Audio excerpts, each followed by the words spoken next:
So serious. Lovely. What's his name? I was like, oh, great American author. Or Gap, Huh? the Cumberland Gap. Yeah, like Cumberland, yeah.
Who?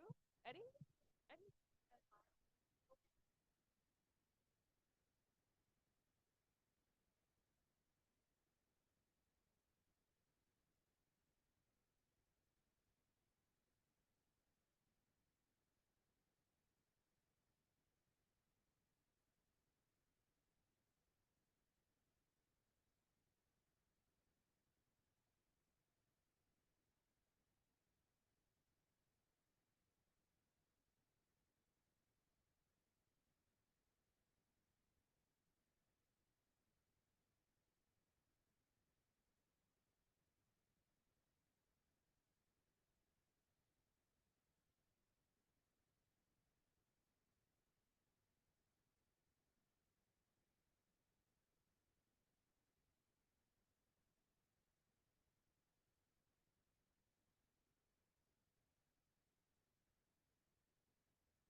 Where's Val?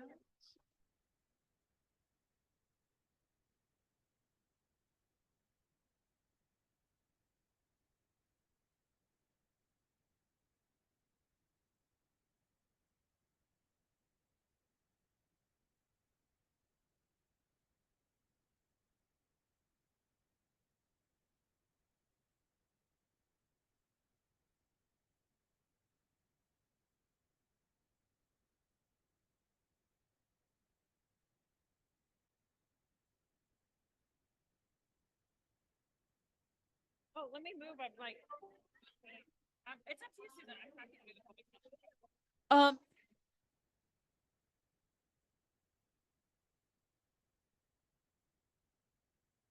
Um, good evening, everyone. I am so sorry. We are having difficulty with quorum. However, I know we've got something, is it, 1 second. Quiet. Okay. But we do want to get moving because it's already 6:48. So we're going to take things a little out of order. Just formally, in case anybody's here and doesn't know it, this is CB2's October full board meeting, and I'm Susan Kent, the board chair. Since we don't have a quorum, we can't take any votes yet, but what we're going to do is start with the reports from our elected officials' representatives. So let's start with all of the good people who are here representing. Please just come up, and we have a microphone for you. And I guess we will start with these. So first come, first serve. And just everyone, it's 2 minutes, please. And I encourage you to use your time not to repeat what's in your reports. Your reports do get distributed to everyone. So please share with us all the little bonuses that are not in the reports. Thank you. Go Okay. whenever you're ready. Is this on? Yeah, Can it you guys is, hear but you're me? going to have to hold it close to your mouth. Can I pick it up? Yeah. Cool. Hi, everyone. My name's Sophia Rasovic. I'm here as a representative of Assemblymember Grace Lee. And yeah, so just some really quick information. Our contact info, if you ever need us, our phone number is 212-312-1420. And our office email is hi@nysad65.com. If you need that, you can come up to me afterwards. I can give it to you. And just some quick info from us in terms of community engagement and news. We hosted a roundtable with Senator Brad Hoyman-Siegel to discuss the challenges faced by LGBTQ+ and AAPI youth in New York City. We heard directly from them about their unique experiences and workshopped ways to support them in our diverse communities. And on Tuesday, we hosted a shredding event near Seward Park Library in partnership with the Department of Sanitation. If you guys are interested in organizing an event similar to this, we'd be happy to work with you. Please let us know and reach out. In terms of advocacy, Assemblymember Lee led a letter alongside Assemblymember Fall and Glick opposing the placement of Link 5G cell towers in Manhattan Community Board 1 due to concerns about their impact on the area's historic and cultural character, particularly in Fidei and Tribeca near landmark sites. Residents voiced worries about the visual pollution these towers may create, and we believe technological advancements must be balanced with the community's aesthetic and historic preservation. And in response to rising hate speech and dangerous misinformation, Senator Hoyman-Siegel and Assemblymember Lee passed the Stop Hiding Hate Act to hold large social media companies like X accountable. And when lobbyists from X requested changes and challenged the bill, they stood firm, proved them wrong, and published a rejection letter outlining how their platform promotes hate and misinformation.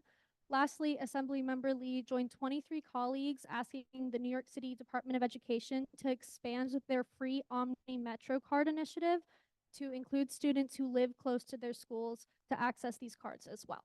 So yeah, again, if you guys need anything, please come up to me. I'm free to offer any more information and let me know. Anybody have any questions? Oh, my name's Sophia Rasovic. Thanks. Thank you. Right. Good evening. My name is Evelyn Collado, and I'm the Manhattan Borough Director for New York City Comptroller Brad Lander. Today, I have a couple of announcements. Earlier this month, 2 weeks ago, we released our economic monthly report with a highlight on the creative industries. We found that among all the industries in New York City is the one that has come on top.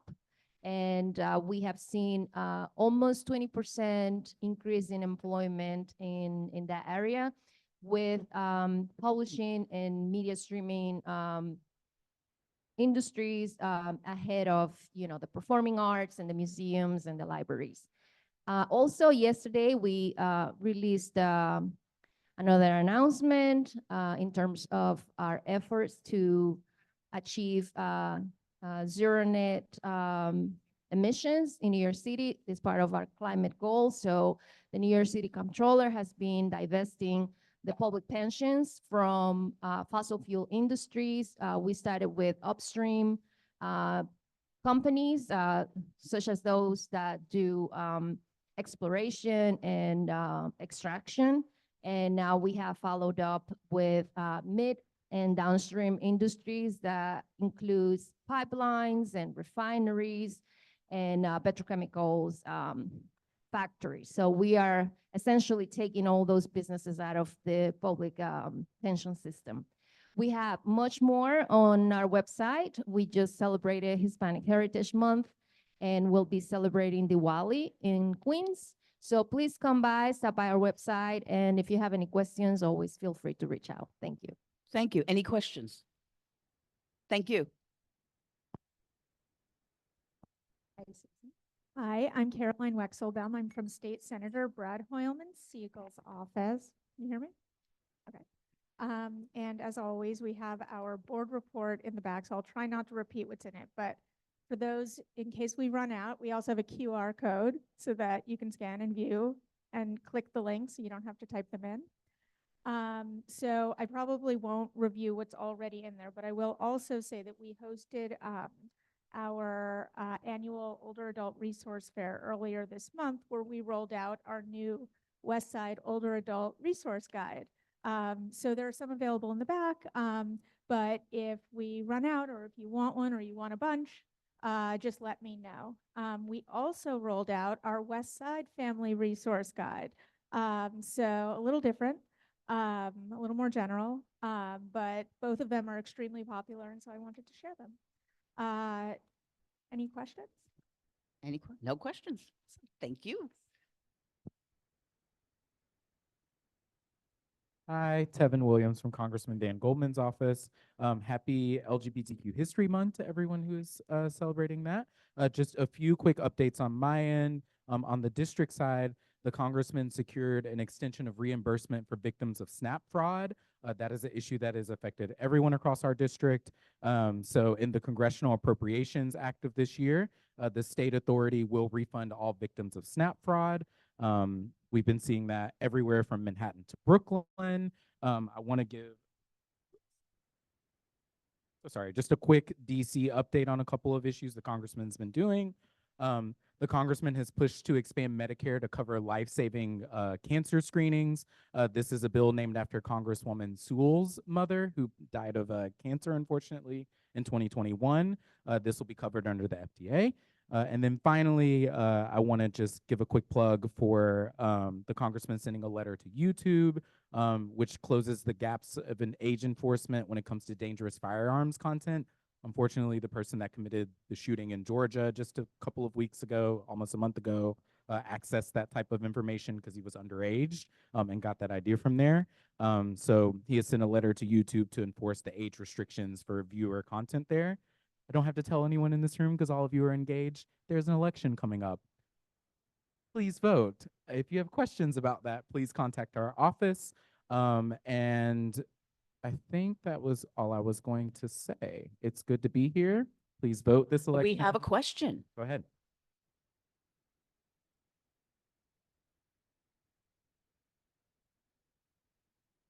Could you please repeat the question? She said, could you tell us about the initiative of young people when it comes to voting? In our offsite activities, there are a lot of initiatives when it comes to people wanting to work on democracy. We have an internship program that's been really robust, working with the Harris campaign. And if anyone has questions about that, please see me afterwards for that, which is Engage Young People. I think that was it.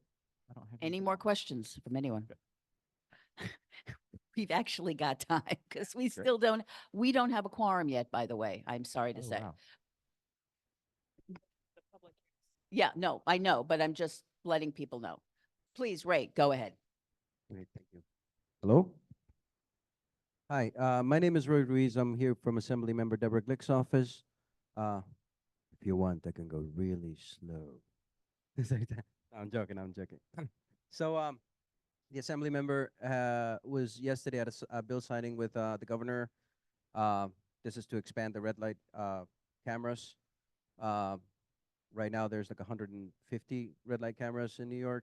This would quadruple the number of that, hopefully making our streets safer.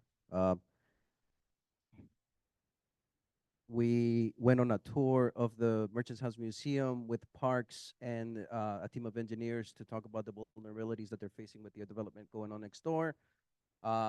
We also got the tour Washington Square Park with the mayor who came last week to do a tour regarding the quality of life issues in the northwest corner. Um, so that was really fun and productive. And also, I mean, we've done a number of things. It's been a really busy month, but I'm just breezing through them. You can read about them in our report. And the door hosted the assembly member with Senator Hoyman Siegel as well as Grace Lee um, to talk about LGBTQ plus youth. So I attended that. That was really good and insightful.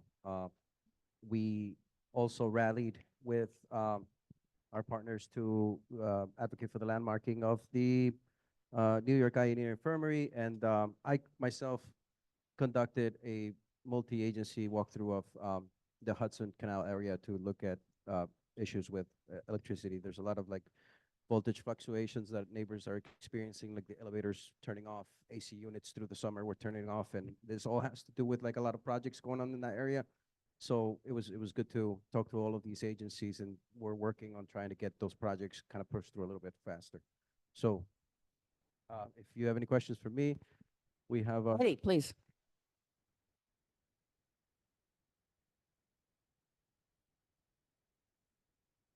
oh no. This Please, just repeat what, yeah. I'm sorry, because we don't have a microphone. Just repeat Yeah. what you said. So the Hudson Canal area has been experiencing some voltage problems down there, and they're all related to a certain project that we're trying to monitor. Yes, sir. That are available.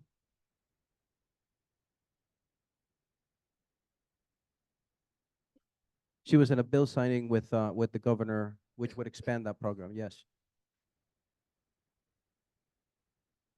With those new ones should go. I'm not sure how to answer that question. I'm not sure how to answer that question since it's like maybe like a city initiative that would look at that. So I'm not sure, but if you follow up with me, I might have an answer for you, a better answer. I'm sorry. Yeah. Okay. And were there any more questions? I'm sorry. Please.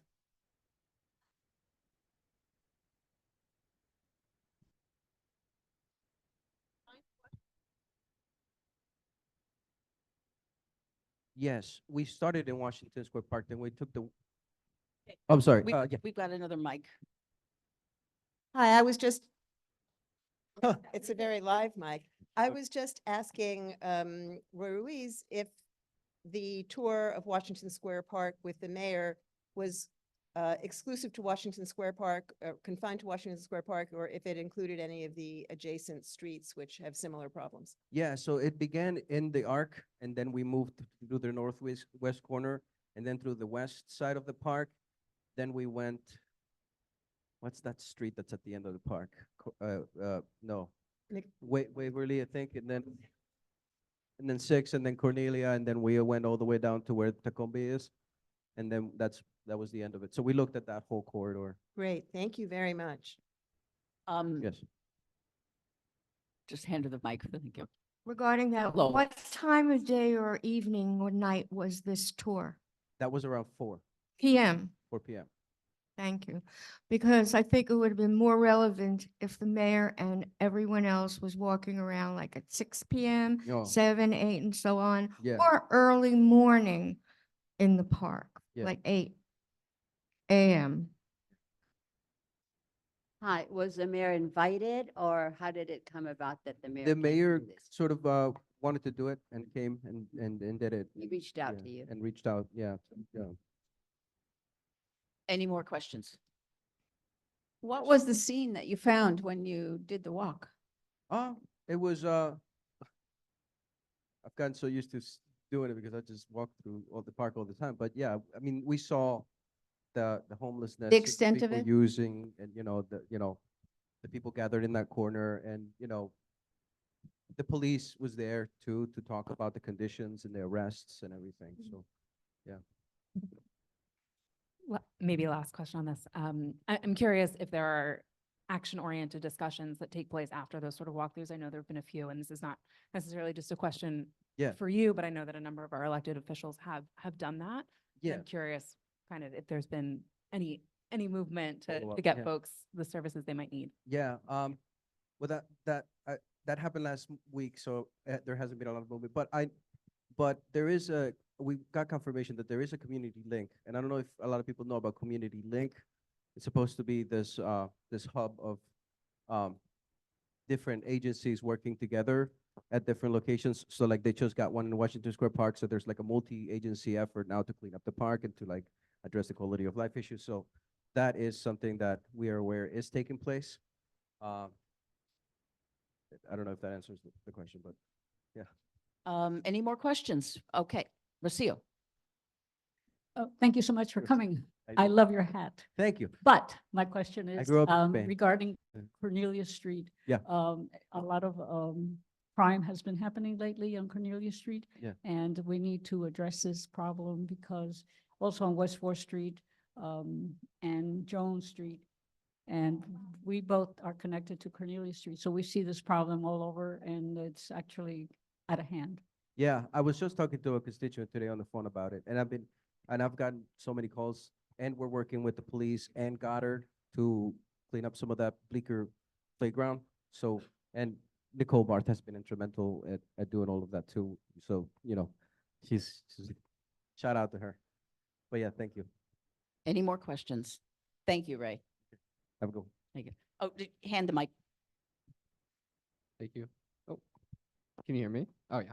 You're gonna have to hold it close, probably. Closer. Yeah, this one, you gotta go real close. Those ones got a good range. Hi, everyone. I'm Sharif Krabti. I'm a community affairs liaison with State Senator Brian Kavanaugh.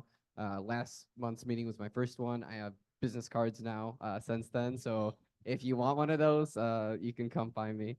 So just some quick updates on the legislative end.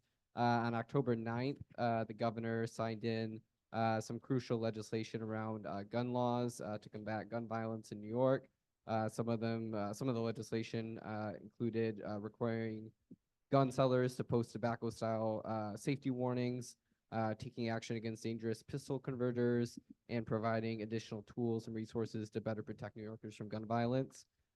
So we've seen a lot of progress. She cited some numbers, but basically we're making a lot of progress on violence, and crime is down when it comes to firearms.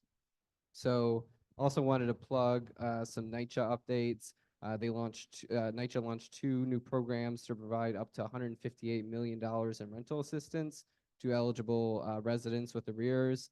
It's the COVID Rental Assistance CRA program. Part of the funding includes $35 million allocated by the state legislature, and the home. What'd you say? Oh. And then the Home American Rescue Plan program, which is up to $150 million awarded by HUD. I'll just say some things quickly about the community. I think we can just acknowledge that the outdoor sheds are starting to come down, which is exciting. You know, speaking of Cornelia Street, Tacombe put their shed down. I saw Mustache also just this week. Also looking forward to the 9A mobility and safety study and the hearing from DOT next week about that. And then some bid news too. When Senator Kavanaugh was at the Village Alliance bid annual meeting last week, we have the one for Hudson Square coming up in a couple weeks. And they also have their, Hudson Square has their New York Forward funding, which is $4.5 million. And they have a public meeting next Tuesday, the 29th, 5 to 7 p.m. for that. And then the last thing is that we have a fun event this Saturday at Washington Square Park. The Conservancy's putting on a dog Halloween costume contest, and we're sponsoring. Registration's free, and the parade starts at 11, and the costume contest is at 12:30. So yeah, that's all I have. Any questions? Okay, hands. Questions are only from board members. Rocio. Can you please tell us what programs are going to be available for tenants who cannot pay the rent when they owe thousands and thousands of dollars? I know you mentioned NYCHA. What about the rest of the world that lives in rent-regulated apartments or free market apartments and they can't afford to pay their rent? Will there be kinds of vouchers or something for them? I'm not sure if there's going to be any programs being rolled out for this, for non-NYCHA tenants. don't know specific details on this new NYCHA program, but I can follow up with you after the meeting and then email you if we can find any other information. I don't know of any programs though that are for non-NYCHA attendants right now. Thank you. Thank you. Any more questions? Thank you. Hi, everyone. My name is Connor from Councilmember Marte's office. Just a couple updates. So on the legislative front, many lower income seniors and people with disabilities can receive OTC cards through their health insurance. It's very similar to an EBT card. They provide funds to spend on groceries. They focus toward healthy food and medication. However, many businesses don't accept OTC cards, forcing people to travel sometimes to other boroughs to find a store that accepts them. Big stores like Trader Joe's and Whole Foods, for example, don't accept OTC cards. So the council member introduced legislation to require most businesses accept OTC cards, because right now they have to opt in to ensure that everyone has access to affordable groceries and medication.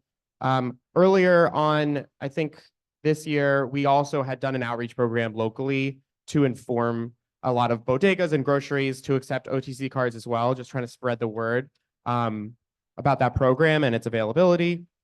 It also helps small business owners who now receive more business from people using OTC cards, right? There's no downside to it. You still get the money. So it's about spreading awareness and also trying to create some requirements so that they actually do it. I guess maybe more significantly, for decades, New York City retirees were promised traditional Medicare. In 2021, however, the city announced they were forcing retirees into a privatized Medicare Advantage plan. The city's Medicare Advantage plan will raise costs and reduce coverage for over 250,000 NYC retirees across the country. People will lose access to their doctors, pay more for visits and medication. And despite the city losing 3 lawsuits, the Adams administration is insisting on moving forward with this plan. So at the last stated this week, the council member introduced legislation requiring the city keep retirees on their traditional Medicare plan and prohibit the city from forcing retirees on any Medicare Advantage plan or privatization. So this is a really huge effort for the council member, and we're hoping that CB2 and just the community can generally advocate for this support, because we think it's a really important legislative initiative. For budget, just participatory budgeting, the deadline's extended to November 15th. You can submit your ideas directly through the portal, the council website, or you can email them to our office. Again, it's capital budget, so it has to be something physically sort of like infrastructure related or something like that in the community. And it has to be at least $50,000 to be considered. And then finally, for land use, as was mentioned, outdoor dining is coming to an end at the temporary program. So starting November 1st, all sheds have to come down. The roadway program also notably ends in November. So all those setups come down in November for the winter. So just be on the lookout for that, and we'll continue to help folks with like problematic sheds or anything like that. Just feel free to reach out to our office. And this week, the council heard the City of Yes for Housing Opportunity text amendment. I've discussed before, it's a large zoning change citywide, and the council member was present for the hearing on Monday to ask questions on deepening affordability. He questioned Chair Grodnick and Commissioner Carrion on unaccounted vacancies held off market by landlords, deepening and expanding the mandatory inclusionary housing program, and also making sure that we build that new construction incorporates family-sized units. We live in a district where thousands of units have been built and rent continues to skyrocket. We just want to make sure that we're using all the tools we have to ensure that affordability is the priority and that people can really afford to stay in their neighborhoods and stay in their homes. And so this has been another top priority for our office. And we're also incredibly grateful for everyone who testified from CB2. And we're very happy that your community board's been very engaged on the topic. Please continue to be. It'll continue to go through the council through the next month or so as we hear it at the committee level and then the full stated. So we'll stay tuned for that. And that's it. Any questions? Any question? Microphone, please. I don't have a question. I actually have a comment. I saw that sign in Morton Williams, the store where I shop often. So just know they also take OCT. I didn't know what it meant, but Yeah. yeah. Yeah, so some stores do take, it's OT, I think it just stands for over the count. I don't know, actually. So I have no maybe I idea. was just assuming, but okay, maybe it is over the counter. It's like a lot of stores do take it, but a lot of stores don't. And we're just trying to make sure everyone takes it like the way that most stores do take EBT at this point. Because it's just a subsidy program. It's mostly serving seniors, and there's no reason you shouldn't take it. So yeah. Okay. Yeah, no, thank you. Thank you. We're glad that at least Morton Williams does it. Yeah. How? I'm sorry. It's. Go ahead. Okay. Is it Go okay? ahead. Go ahead. I'm sorry. How involved is the council member in what's the latest on Elizabeth Street Garden? I know he was very involved and now it feels like it changes by the day, but is there any from his point of view news or what's going on or what can he do at this point? Yeah, so I think for the garden, as we know, there's the eviction served. It got delayed by an order in the court for a couple of weeks. And there was some press about this idea around alternative sites, which is something that the council members have been advocating for a really long time. Just incorporating the affordable housing on another site and maybe using whatever tool is necessary to sort of unlock that opportunity elsewhere, so you can have both, preserve this open space and have the affordable units, both necessary goods in our opinion. And so we're continuing to advocate for that. It's hard to say how everything's going to end up legally. We can't speak for that side of things, but we're just sort of standing by and pushing as much as we can until the garden is gone, right? There's like, even if it's the eviction is scheduled for tomorrow, we'll continue to push for these kinds of solutions. So yeah, we're just going to keep at it until we physically can't. So yeah, I would stay tuned. I think like getting involved, if you haven't already, like getting involved with the garden. They're obviously doing their own advocacy as well. We work in partnership with them, but the community plays a significant role in this, and just showing that people don't give up, I think, goes a long way. Rocio? You mentioned that the dining sheds have to be removed by November 1st. I looked it up today, the DOT website, and it said that it was, I think, the 26th or the 29th of November. So Please there's a couple, confirm. I mean, the way I understand it is the permanent program doesn't allow for physical structures, right? Everything has to be sort of movable. And the November 1st date is when you have to start complying with the new rules. And the new rules mean no physical structure, like the way that you see these little buildings on the roadway. So basically, you just have to submit your application for the permanent program, and starting November 1st, you have to actually start complying with those rules. And then by the end of November, the roadway program, not sidewalks. Sidewalks are year round. The roadway program closes in the wintertime. So at the end of November, those all have to go away until the spring. Yep. Thank you. Just for information, usually OTC is over the counter for drugs like aspirins and things like that, but certainly it can apply to over the counter things that you'd go at the supermarket and so on. And could you just go over what did you mean about the winter? I didn't catch that. The winter of what? Oh, I might have said winter. Oh, winter. I'm sorry. Yeah, it goes away for the winter. Like when Goes- if you're talking about for outdoor dining. Yes. Yeah, the roadway program goes on pause for the winter, Yes. not the winter. I thought there was a contest. Yeah. Only one Sorry. can remain in the winter. No. And yes, OTC cards also work for medication. It covers a whole host of things, so they're really important. Okay. You're done. Okay. I'm sorry to cut this short, but Christian Williams, the Assistant Commissioner from the Mayor's Community Affairs Unit, was on the chat. I don't know if he's still online, and if so, if he would like to speak to us, because he has to leave soon. So Am I done? No more questions, right? I don't think there are any more questions. Any more? Yeah. Okay, I thank you. actually have a question. I've been raising my hand. Is that okay? Hi. I just I'm sorry. Go ahead. Just a quick question. You said that Elizabeth Street had a way of delaying for 2 more weeks. Can you tell me on what grounds, what were the reasons that they were able to get that extension? Okay, I'm not a lawyer, but they filed something in court after, so the lawsuit was lost, the judge ordered the warrant, right? The warrant was issued. There's a time period for them to leave based on the warrant. Then, or like right before that expired, they filed something in court. It was some sort of appeal, or it was an opposition. Yeah, I think it was in the appellate court, right? And it essentially delayed their need to the warrants eviction for like 20 days or It's something. some sort of a technicality. Yeah, it was a technicality. I think it's literally just a delay. My It doesn't question is, change. what is that technicality? I know that there was a delay. I can find that information. I have it written down somewhere.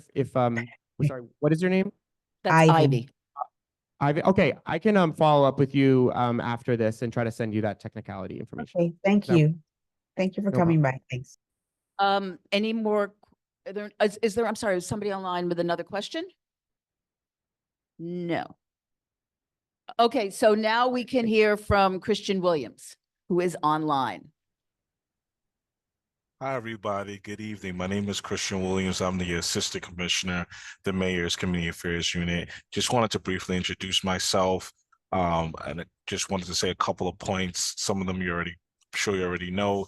Today, we were happy to host the parade to celebrate the Liberty winning the WNBA championship. It was the first title in their 28-year history. It was a great event, a big turnout. Second, we wanted to say the first section of the East Side Coastal Resiliency Project has been completed. As you know, this is a major milestone in the effort to protect the Lower East Side against east level rise and the growing threat of stronger, more severe storms with climate change. And this project was completed ahead of schedule and under budget, and is a huge step towards protecting this community. And then the third point I just wanted to state was last week, the mayor, along with the governor, announced new tax incentives to build tens of thousands of affordable housing units. HPD, the Department of Housing Preservation and Development, received a letter of intent from approximately 650 buildings. And so through this extension of 621A, through this extension of 421A tax incentive program, there's approximately 71,000 new homes will be created, including 21,000 affordable units are expected to be built. And that's really all I had. I just wanted to introduce myself and just give a few points. If anyone has any questions, or comments, I'm happy to answer before I yield. Are there any questions from any of our members? Well, thank you so much for joining us, and welcome, and we hope to see you again in the future. Yes, I will be back in the future. Thank you so much. Thank you. Okay, next, Nicole. Hi, everybody. I'm Nicole Barth. I am the CB2 liaison for Councilmember Eric Botcher. We have a bunch of events happening this month, upcoming. The first thing, and a big favorite, is a paper shredding event, which is going to be happening next Wednesday, October 30th, from 9 to 12. It is going to be at Aids Memorial Park. It'll be on the west side of the park on Greenwich Street. So please come over and say hello and bring all of your recycling. The next, we are hosting a movie, Hocus Pocus, just in time for Halloween, over on Gansevoort and Horatio. And that is happening Monday, this upcoming Monday at 6:30 p.m. It's really fantastic. We did it last year, and people come, they decorate their balconies and they come in costume and they have a great time. So please join us. It is participatory budgeting time. So just to jump on what my other elected officials have been saying, please go online and add your ideas, all capital ideas for participatory budgeting. If for any reason you don't get it in, and you can always call the office and tell us what your idea is, and we can put it in for you. And most importantly, come April, don't forget to vote. I will remind you 1,000,000 times about that. Yep. Yes, for participatory budgeting. Don't forget to vote for that other election, right? There's something happening soon? There's a Okay. rumor. I heard, yeah, there's some election going on soon. Also I wanted to let everybody know that the council member, in conjunction with council member Jennifer Gutierrez, they introduced some legislation to eliminate parking minimums. Parking minimums require that a certain number of parking spaces must be included in new apartment buildings, even where it's not needed. This consumes space that could otherwise accommodate more apartments, and it increases rent in those buildings and often leads to blank walls instead of vibrant street level retail. So more on that later. And I think I just have one more thing, everybody. Sorry. I wanted to, we already had it in the West Village, but just letting everyone know that we are having curbside composting info sessions. You can contact our office for the upcoming ones. We had one last week at Greenwich House, but there's going to be one in mid-November for Penn South and also for Manhattan Plaza. So if you'd like to get out of the neighborhood and join us there, we'd be happy to have you. Also want to remind everybody our ongoing housing clinic that happens the second Tuesday of every month, and our ongoing Mayor's Public Engagement Unit, which is SCREE and DREE, which is the second to last Tuesday of every month. Just to quickly jump on what Roy was saying about the walkthrough with the mayor. The way this actually happened is the head of the 6th Precinct Community Council, Steve Grande, had continually reached out to the mayor's office through the mayor's aide, Robin Forrest, and said the mayor needs to come down to Washington Square Park to have a walkthrough. I don't know if everybody read in midsummer, the Councilmember Botcher also sent a letter to the mayor talking about the humanitarian crisis that we're facing in the West Village. That combined, I believe, led to the mayor making a date to come down and to walk through with Steve. And then there was a leak. The first time it was scheduled, there was the leak in the tunnel because they drilled into the tunnel and started leaking. So we had to postpone it. So when he came again, this was returning for that appointment, and the other electeds for the area were told. So that's how that came about. And I think that's it, unless you have any questions. Lois has a question. Yes, thank you. What is the position for the council member for Dapalito Recreation Center on Carmine Street? I don't know his exact position on it. He is, as I was talking to another board member before this meeting, we have absolutely no more information than we had at the first board meeting when you guys voted for the RFP. We have nothing from Parks. We have nothing from the mayor's office. We support, we're collecting information. Once we get it, we're waiting. I was actually speaking with someone in Parks yesterday and they said, we have nothing. So we have nothing what? No information. There has been no additional information on anything that is going to happen or not happen with Tony Dapalito. We do think that it was a good idea for CB2 to vote to have a community center in the RFP. I think that covers a lot of things since we don't know what's going to happen with Tony Dapalito, and also because of Tony Dapalito, if they save the building and it's brought up to code, there is like the pool is going to be like 2 lanes and the gym would be even smaller.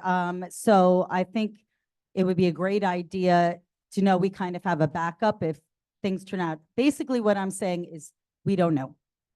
Thank you. I'm so sorry. I wish I had any answers for you. Thank you. But we hear all of you and we get your emails every single day. I personally answer all of them. Thank you. Any more questions? Thank you, Nicole. Hi, everybody. I don't work with a council member, but I work for the city agency called the New York City Independent Budget Office.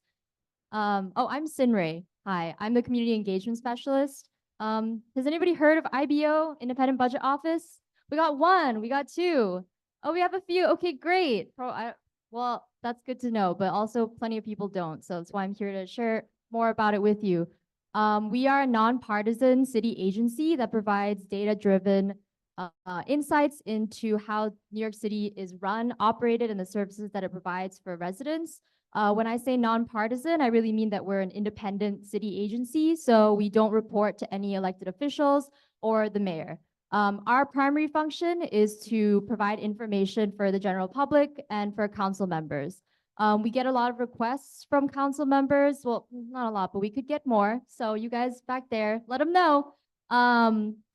For certain reports, we recently put out a report on HRA staffing and how that is impacting processing times for SNAP and cash assistance applications. We put out a report on water bills recently and how they're structured, and all that really cool information. We also put out information on education indicators that show student achievement, demographics, teacher demographics, principal demographics, so on. So we just have a lot of information and we want to hear from you guys on what you want us to report on. A lot of the times we pick our reports based on what's in the news cycle, but we would love to hear more from the community. And you can send in your requests for certain data reports, but do keep in mind that we serve the city. So I know that a lot of the times people want information on specific districts, but you know, we kind of have to rally around multiple districts. But still, please let us know. You can email me. That's what we need is the specific contact information. Oh, And I mentioned, my name is Sinray. I'm the community engagement specialist at the New York City Independent Budget Office. You can find us online, just Google NYC IBO. It's easier than me telling you the website. My email address is kind of annoying. It's Sinray L, XINRUIL at IBO.yes. Why don't you just send it into our office and we will distribute it to everyone who's Okay, interested. that would be great. We have trainings coming up on the New York City budget on Monday, October 29th, 28th, then the 29th, and then November 4th. So if you want to learn more about the expenditure, what's the difference between expenditure versus capital budget, we got you. I know just now someone mentioned that you can send in your proposals for the capital budget. Apart from it having to be minimum of 50K, it also has to have a usefulness of 5 years. So, you know, you'll learn more about that if you join our training. And yeah. Oh, final thing I should have mentioned at the beginning, aside from our general reports, we also do testimonies, presentations, but our main reports that we put out annually are our fiscal budget analysis. So you can kind of imagine IBO as an alternative source for revenue and expenditure forecasting each year. So we publish reports in alignment with the mayor's office. So after the November plan is released, we release a report. After the preliminary budget is released, we also release a report. And after the executive budget, before the adopted budget. So if you didn't get all that, you should come for our training. But yeah, any questions? Thank you. Any questions? Okay, thank you so much for coming. And I do see Biani online from Councilmember Rivera's office. Thank you so much for waiting, Biani. Oh, I'm sorry. Ivy, did you have a question? It's Your okay. hand is still up. I just want to check if that was the website that the last presenter, the IBO, is that the right website? We're going to send around information so that everyone has it instead of it getting messed up, you know, verbally. We're gonna send it out via email. Okay, thanks. Sure. Okay, Biani, you're next. Okay. Hello, everyone. I am Biani Rodriguez from the Office of Councilmember Carlina Rivera. And for the sake of time, I'll try to keep it brief. As Nicole said, it is participatory budgeting season, and we are encouraging everybody to submit their project idea. It has to be a project between $50,000 and $500,000, and it has to be a capital project on city land. Also, I wanted to share that we have an upcoming event with other elected officials. It's called Emergency Preparedness, and basically the NYC Emergency Management is gonna make a presentation on how to prepare for emergency disasters, which is incredibly important given all the unusual weather patterns that we've seen all over the country lately. And this event is going to be Tuesday, October 29th from 6 p.m. to 8 p.m. at the Boys and Girls Republic. And I will include the details for that in the chat. And also, one last thing, I wanted to share that Councilmember Rivera introduced legislation to expand access to supportive housing for individuals exiting incarceration. And this is incredibly important because homelessness has been shown to be 10 times more prevalent to those who have been incarcerated. And with a majority of those individuals on Rikers that have been diagnosed with mental illnesses, the need for housing and adequate mental health services is more prevalent than ever. And yeah, I just wanted to share that. If you would like to know more details about the bill, you can click the link in the chat that I'm about to put, and you can read it.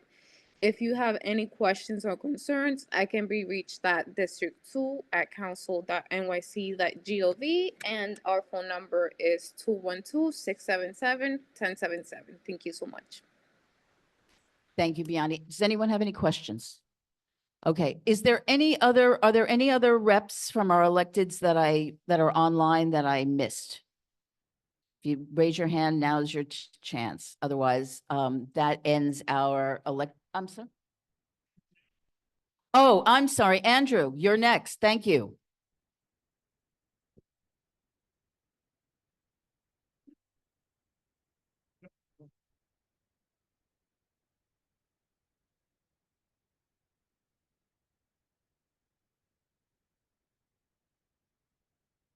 Andrew, you just have to unmute yourself. Hey, good evening, everybody. Thanks for having me here. I just got 4 quick things I want to mention. First off, we are hosting our community leadership training series next week. I sent information to you, Susan, as well as Mark Diller, the district manager. So it's for the new members, returning community board members, public members, community board staff, anybody who wants to learn more about land use, open data, conflict of interest, governance, and they will all be virtual except for one session on emergency preparedness that will be held in person at the Manhattan Borough President's office on the 19th floor. So please reach out to me or your chair or district manager for more information.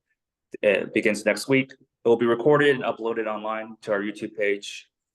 Secondly, we have a senior resource guide. Please check that out in the resources section of our website, manhattanbp.nyc.gov.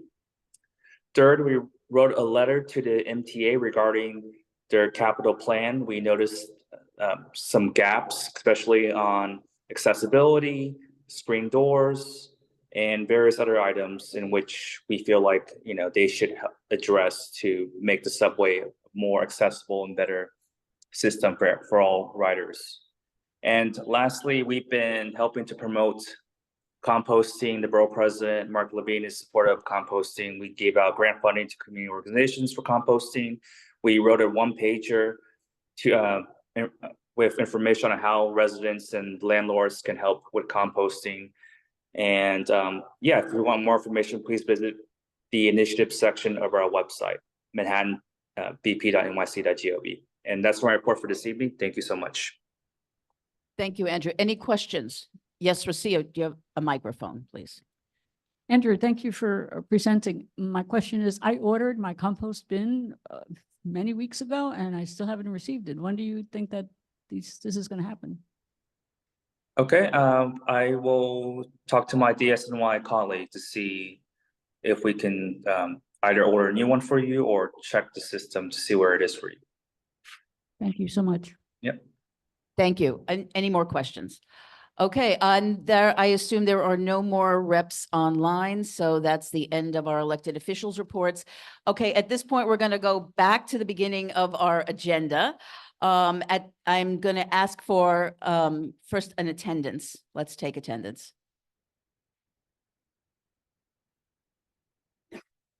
All right. right, folks, let's go.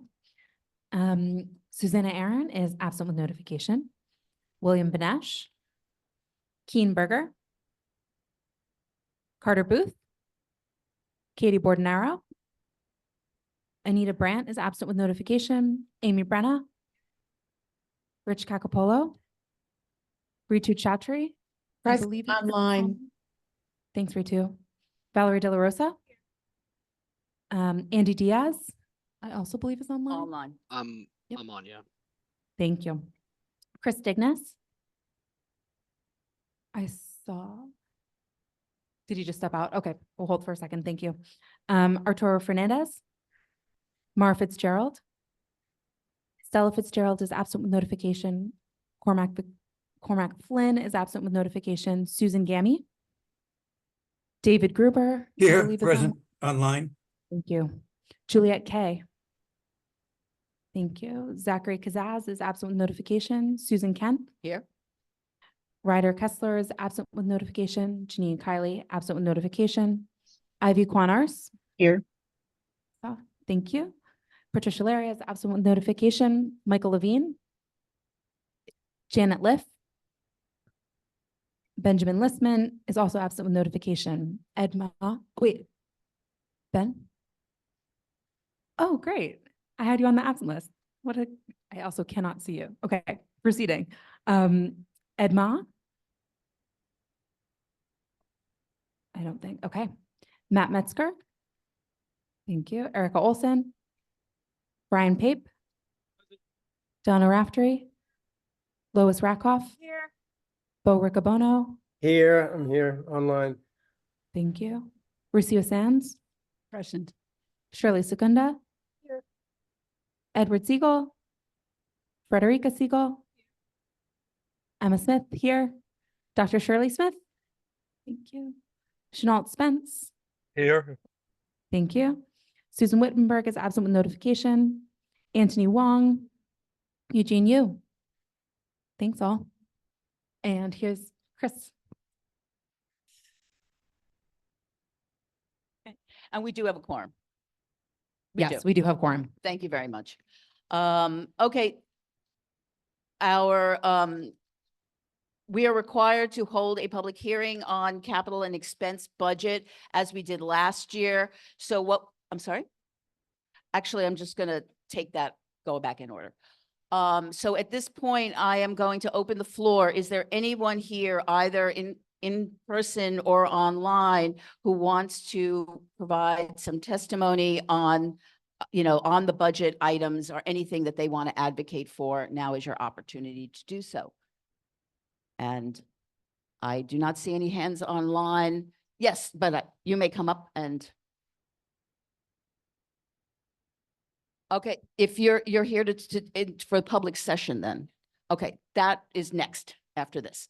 This is so if there's nobody who wants to speak on budget items, either capital or expense, then I will close the floor, and that is the end of our public hearing on that point. Now we're going to turn to public session, and I will turn it over to our first vice chair. Thank you very much. Before we start the public session, I would like to give a happy birthday to our board member, Arturo Fernandez. And then I will start the public session. You're welcome. All right, so we're going to start with non-agenda items. So Malik Mendez, are you here? Okay, thank you. The next, Darlene Lutz, Lois Rakoff, Stephanie Bodini, and then we'll start with agenda items with Alfred Fuente. So if you guys want to come line up, and then I'll call the next bunch after that. And you have 2 minutes. And just so everyone knows that I have a list of people who signed up to speak both in the room and on Zoom. And so if we get to the end and your name hasn't been called, I will give an opportunity for you to speak. Just raise your hand in the room or online when I make that distinction. Thank you. I'm up. Good evening, everybody. I'm Darlene Lutz. I'm here from the First Precinct Community Council. I'm also a longtime resident of Community Board 2 near the Holland Tunnel.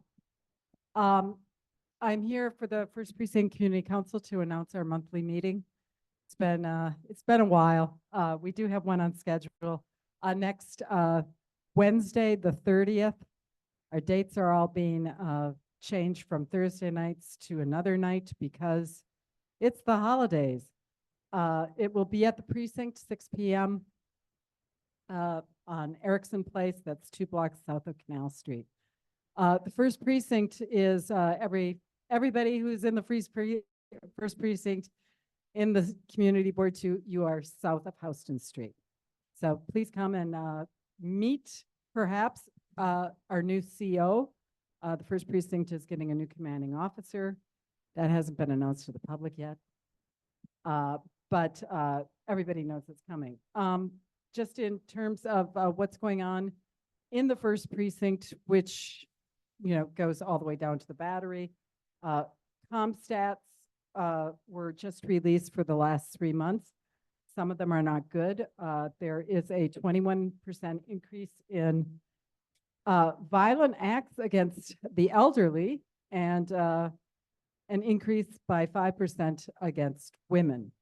So otherwise they maintain pretty straight, so pretty static. So everybody stay safe out there.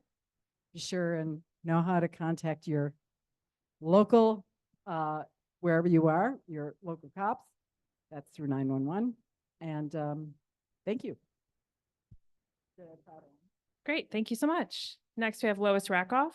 Hi, I'm the community director of the Edgar Allan Poe Room, and I am inviting everyone to a free event. This program is Friday, November 22nd at 6 p.m. at 245 Sullivan Street between West 3rd and Washington Square South in the NYU Law Building, room 212. This is a free program about Edgar Allan Poe, and this time the program is going to be about Edgar Allan Poe in New York City. And if you were lucky enough to get a flyer, or I'm going to send flyers around as well by email, this is the facade that was formerly known as, back in the day, we called it the Poe House, but it is where the Poe Room is, and it is the facade from Amity Street, which is now West 3rd Street. It's free program. We have eats and drinks and wine and soft beverages and beer and lots of food. And there's a lot of networking, schmoozing, and just having a lot of fun. And everyone is invited. And there is an RSVP because we want to be accountable for enough food and drink. And it is 212-998-2400. And I'm going to give this to you so you could copy everything. And it's the community.engagement@nyu.edu.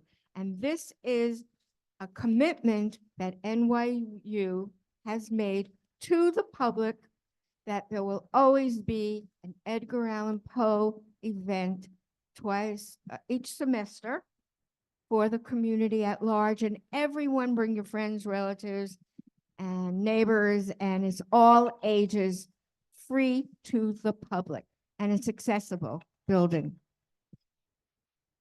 Thank you, Lois. Next, we have Stephanie Bodini.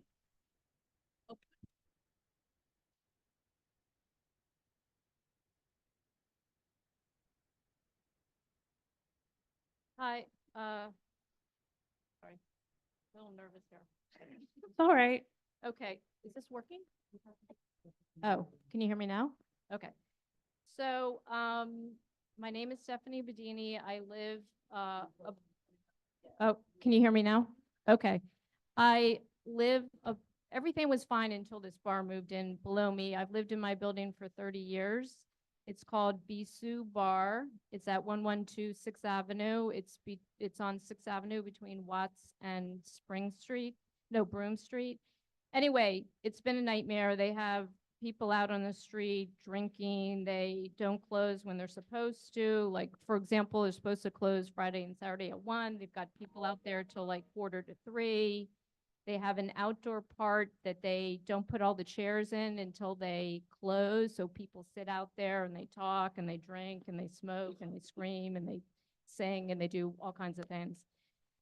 Anyway, and also they have all kinds of outdoor dining violations. They have tables that extend past the building under the fire escape. They throw wine bottles out in a metal container at the end of the night. They have umbrella stands. It's on the sidewalk, block the sidewalk. They're very heavy. They never move them. They never move their trash can that's tied to a tree. It's just a nightmare. Anyway, me and all my neighbors are very upset. We've been calling 311 and making complaints to SLA. We're going to go to the police meeting next Wednesday, but it's just, I mean, you just can't sleep at night, and they just don't seem to have any concern whatsoever that they, that they're in the bottom of a residential building and they, when they say they're supposed to close, they should close. And the noise is excessive. So if anybody has anything else they think could be done, yes. Oh, sorry, we don't take questions from the public. I'm sorry during this. Okay, well, maybe I'm gonna talk to this person who's like a Yes. council member. Okay, thank you. Speak to Connor Allerton. Yeah, he's in Christopher Marche's office. It's called Bisou Bar, BISOU Bar. It's at 112 6th Avenue. The zip is 10016 between Watts and Broome. It opened like a year ago, but they've gotten progressively worse. I've talked to the owner and they just. Can you wrap up, please? care. Thank you so much. Oh, that's Thank it. you. Okay, great, perfect. Thank I you was so just much. answering Thanks. his- Okay. All right, next, before you go, can I just call up the last 5? So Jessica Schulte, Mary Redding, Elliot Fredul, Claudia Kestenber, and Marissa Betcher. And I apologize if I didn't get those correct. So Alfred, you're next. You're next. Yeah, I'm just calling up the next round. Great, thank you. Thank you very much to the board for hearing me this evening. My name is Alfred Fuente. Good evening, everyone. My name is Alfred Fuente. I'm a resident at 45 Christopher Street. These are my neighbors. I come here in their support and also to urge the board to consider denying or rejecting outright the application from Christopher Street Hospitality LLC on the grounds that the certificate of occupancy for the building called for a restaurant rather than the bar that is going to be installed there. The application and that plan, as far as restaurants go, didn't have any tables. There's only a bar, although the establishment does have a kitchen. Nevertheless, I understand that the license that was issued for that premises was prior to 1993, and therefore the understanding is that the establishment, the new one, should receive it as of right. Nevertheless, if a potential bad actor, a Donald Trump, for example, wanted to move in there, no doubt the board would have certain objections that it would raise and possibly result in the denial outright of the application. So I just asked the board to please consider all of the effects that adding a new bar to the neighborhood will have on the building that's there, the residents that live in the neighborhood. And the last thing I'll say, quickly changing subjects, is my opposition to the City of Yes program. The City of Yes purports to house 100,000 people over 15 years. Imagine being number 99,999 in year 15. No one's sticking around for that, right? Everybody's going to skip town. But right now, there are anywhere from 25,000 to 45,000 vacant rent stabilized units in the city of New York that could potentially be purchased either by the state of New York or by the city of New York and make a substantial impact on the potential housing, quote unquote, crisis that we have, because we cannot claim we have a crisis that will take us 15 years to resolve. That's a problem, an issue, but not necessarily a crisis. And finally, given the amount of money that we have in our budgets, a $25 million to $50 million, even $100 million investment to purchase rent stabilized apartments would be a drop in the bucket. I thank you for your time. Thank you, Alfred. I'm sorry. Oh, Katie, and then Rocio, if we could get a mic over to them. Thank you. Could you just repeat the address of the bar that you're talking about? I didn't get. Yes, ma'am. It's 115 Christopher Street. And what is the, oh, I know exactly where it is. Thank you. You're welcome. Rocio? Can you explain how you, what you mean by purchasing rent stabilized apartments? Sure. So let's take a step back, right? According to recent Wall Street Journal articles, right, there are landlords that are currently warehousing rent stabilized units in the tens of thousands of units. And again, you know, I'm just repeating what I read in the newspaper, right? And the warehousing of those units total up to 45,000. And even if you were to put a purchase price of $1 million per unit, which I think is a pretty high number, right? Because they may be small apartments, who knows what condition it's in. We'll just call it $1 million. That's $45 million. We have $112 billion GDP in this town. I mean, just think about that, right? Even if you were to just put aside $50 million to buy new housing, think that if you think of Stuytown, which runs from 14th Street to 23rd Street, from First Avenue down to Avenue C, that only has 20,000 units in it. You need large swaths of land to create five more Stuytowns in order to solve our 100,000 person housing shortage, right? Like that's what we really need here. And the only swaths of land that are that large, you're not going to find them in the city. You're going to find them in the outer boroughs, right? And people say, well, oh, you know, we should all live everywhere. But our issue right now is finding housing for our neighbors. And I think that should really take priority rather than us focusing on whether 388 Hudson Street is going to have, you know, a few hundred affordable housing units, right? Like, you know, let's try to solve a problem. And if there are apartments that are being warehoused, we should consider investing money in those houses to alleviate our housing shortage. Does that answer your question? Not really, but it's okay. All right. Thank you. I'm sorry, I don't want to have any back and forth. If we could continue. Thank you, Alfred. Next, I'm sorry. It is on the agenda. We're on agenda items. I believe it's on. I don't know. I'm sorry. I don't know. Jessica, right? Thank you. Okay, great. Yep, 2 Jessica Schulte here. I'm a resident at 115 Christopher Street, and I would like to ask the board to strongly deny the application for the liquor license that 115 Christopher Street Hospitality has put in. I saw that it has been denied with unless in the documents this evening. I strongly urge you to reconsider that. Over the past few weeks, they have had numerous contractors in the building, despite the fact that there's a stop work order on the front of my apartment building. And they have ignored the residents' requests to stop doing the work that they have been told by the city that they should not be doing. We've had numerous problems with them in terms of they are not giving our, they're not giving any workers' comp information, not giving any C of I information to the manager of our building. On top of that, so all this leads me to believe if they're acting poorly right now, how will they act when they're actually running the bar? My sense is that this group are not going to act with good intentions. They also have a poor track record. A10 Sugarman, who is behind this, he runs the White Horse Tavern, has had numerous negative impact in our community. We have 2 children, they're 7 and 4. Living above a bar that's going to be open till 4 a.m. every night is horrible. When the bar was operating there before, the Hangar Bar, there were numerous times when we would try and get into our apartment building and couldn't because there are a number of drunk people outside smoking pot in our lobby. I would like you to strongly reject this application. I think they are very bad actors. The people who are applying, I think they will have a very negative impact on our community, and they have shown that they will continually and routinely ignore any rules that are set forth or any requests. So please, with that, happy to take any questions. Thank you so much. Next, we have Mary Redding. Great, 2 minutes. Hi, board members. My name is Mary Redding, and I've lived at 115 Christopher since 2006.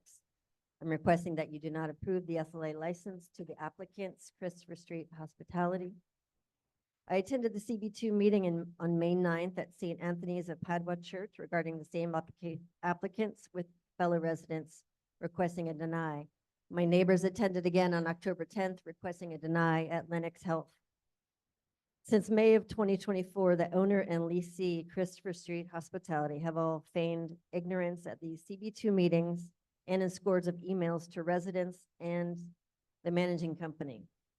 Christopher Street Hospitality has not been transparent or communicative with the residents about their intentions as a business or our inquiries.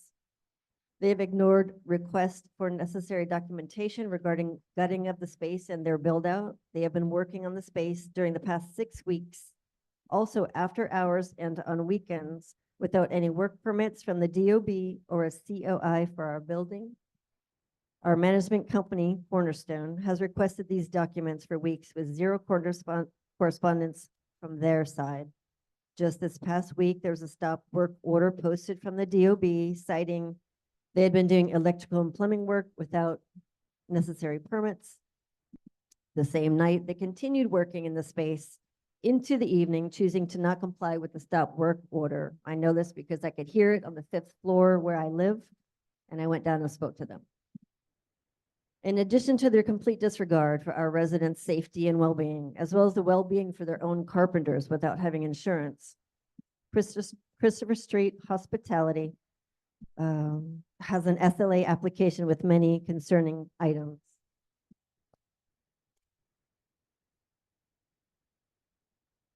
Hours of operation, 12 to 4 a.m., 12 p.m. to 4 a.m. I don't know any restaurants with hours like that unless they're primarily a bar or a diner.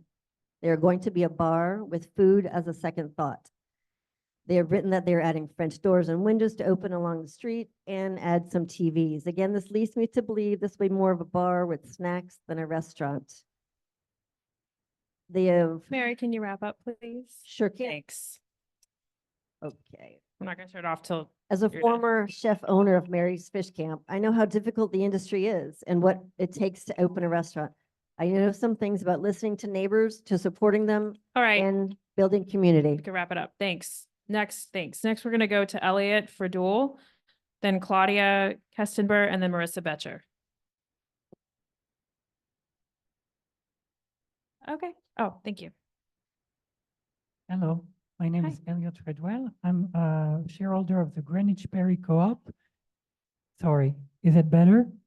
Yeah, I'm Elliot Redwell, a shareholder of the Greenwich Perry Co-op, and I'm reacting to the proposal that was presented at Landmark's last meeting for 727 Greenwich by Jessica Valdespino. My concerns are twofold. On one side, it's the quality of life affecting my unit, and the other side is the loss of historical character for the ensemble of our co-op. My unit is less than 7 feet across from the proposal, and the new proposed height of the building would restrict sunlight, and the new windows would invade privacy, I believe. The proposal also destroys a parapet that has little arch-shaped cutouts that are present throughout the different buildings of our co-op, and I feel are important for the identity and the historical character of our co-op. And the building is in a courtyard that's very restrained in style. It's a repetition of always the same windows and doors. And this building has a big 2-story high bay window that I believe doesn't fit within its environment the way it is now. And I would like time to address those concerns with Jessica and her team. And that's what I believe. Thank you Okay. very much for listening to my concerns. Thank you so much. The address was 727 Greenwich. And next we have Marissa, no, Claudia. Okay, sorry about that. Claudia Kestenberg. Thank you. Hi, everyone. I'm also coming here for the bar on 115 Christopher Street. And we've had several issues, kind of like an ongoing nightmare, like a daily kind of thing and back and forth, with the leasees. Some of the items were already kind of listed, but you would think if somebody starts to work that they would check first the premises and kind of like if there are any laws or regulations, such as wanting to put in the windows that open to the street. It's a landmark building, and then you would think that they would apply, check first what's required by the building, or what's required by the city, especially if they have been doing business as restaurateurs before. None of that was done. And to me, it's like giving them a liquor license. It's like giving a gun to a child. It just doesn't seem responsible. So I would ask you to not permit them to get a liquor license because, I mean, every interaction with them is kind of, it feels like Trumpian in a way, where they say, yeah, we sent in the COI requirements. And then when you check, they're like $4 million off. And they say they're doing only cosmetic work, but when you look inside, it's not only cosmetic work. So it's very agitating. And we scheduled like a video conference with them on Wednesday. And we canceled it because there was so much nonsense that we just didn't want to waste our time with them.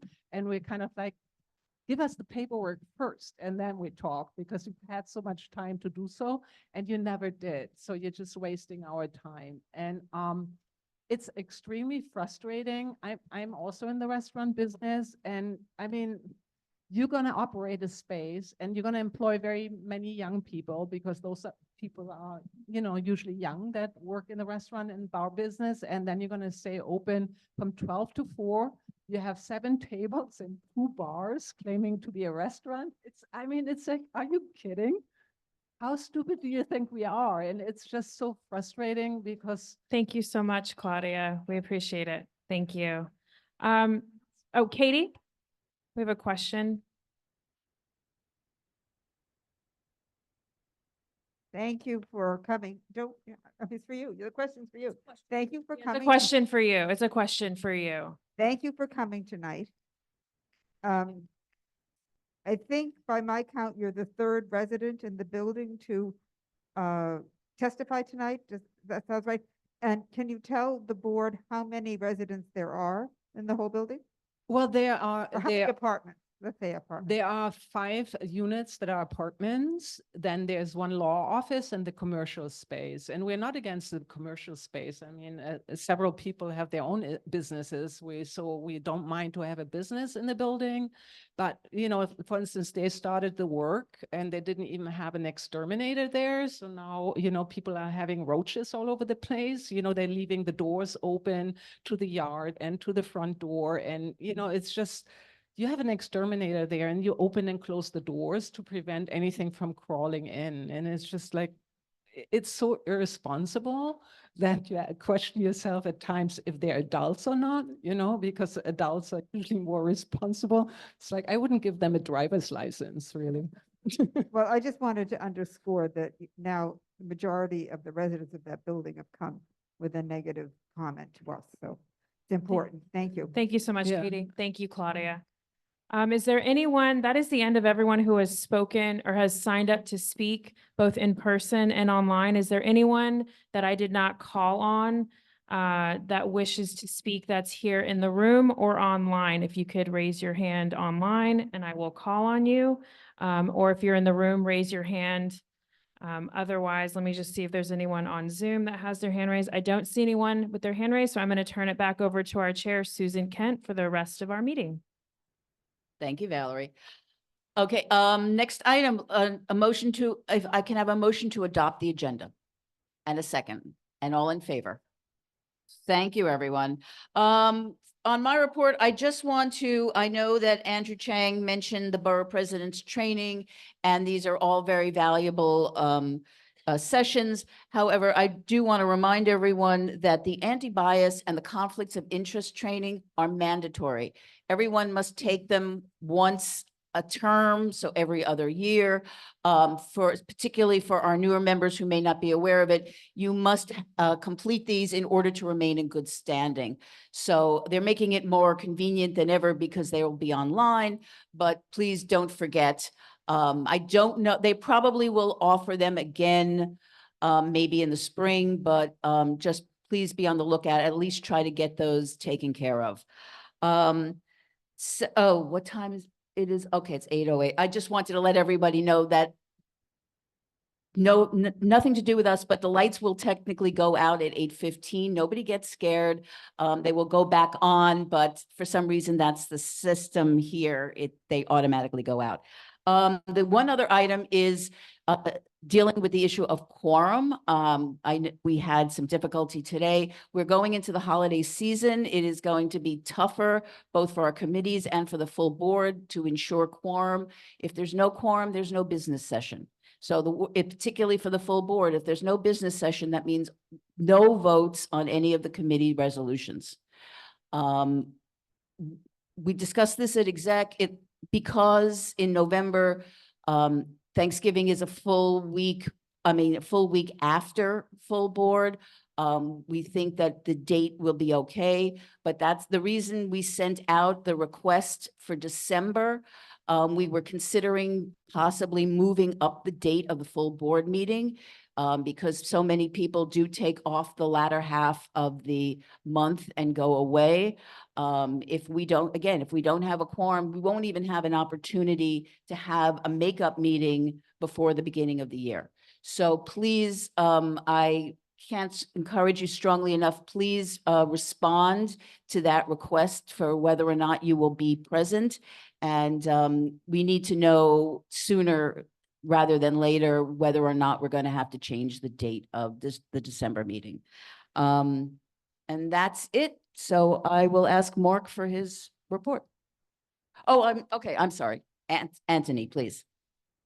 Ladies and gentlemen, this is this quarter's treasurer's report. Not much expenses other than staff, and pretty healthy number because we do have a cushion room because we haven't fulfilled another full-time staff member yet. And so we're expected to still spend another $205,632 by the end of the fiscal year. And that's the report, Madam Chair. Yeah, yes. Any questions Dr. on the Smith. budget? Dr. Smith.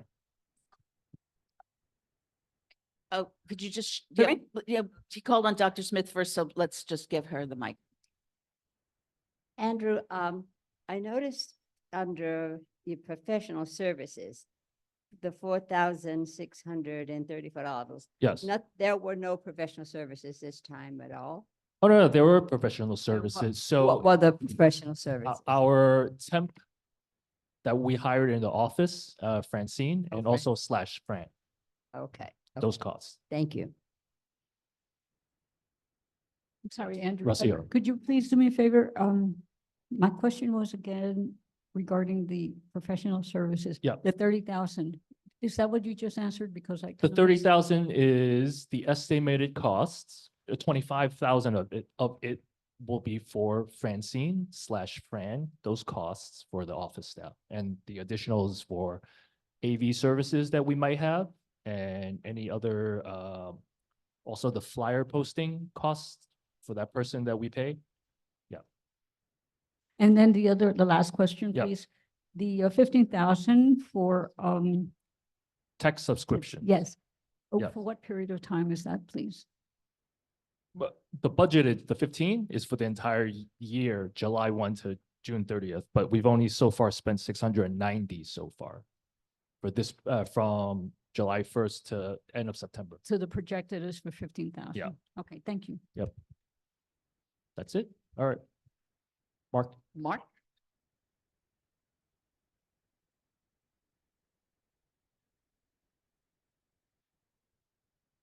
Thank you. So thank you to Andrew Pizzella, who is the chief custodian of the 75 Morton School. The lights just went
The people online, can you hear me? Do you see the room? No, I think they logged off because they were frozen. Hopefully they'll log back in. Okay, I just want to make sure. I was horrified that I'd be saying this. Well, if you want to still in the room, thanks.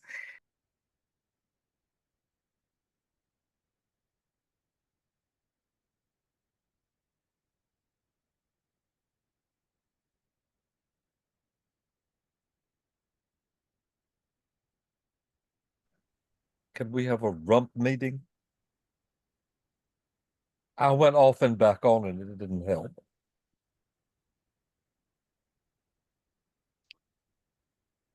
I think they're coming back now pretty soon. It must have been that light thing.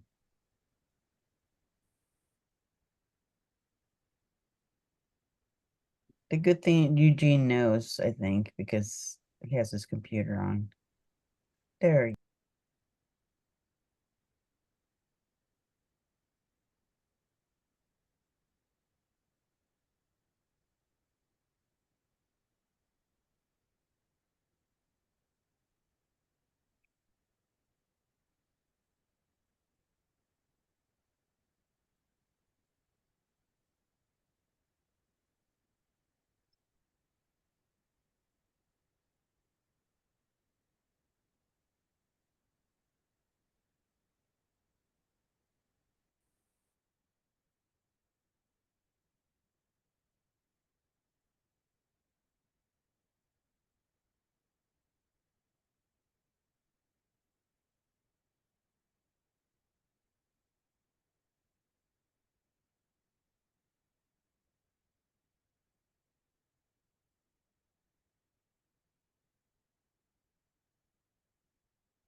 Does anybody online? Can you hear me? Can you hear?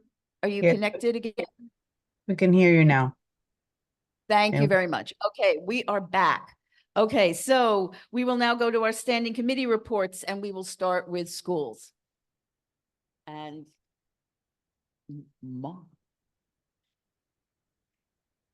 you want me to start? I'll go to street activities then, and we can, unless you have something. The Wi-Fi network that we all connected to is no longer. Okay.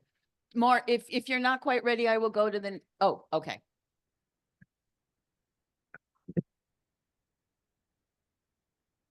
Not beyond checking.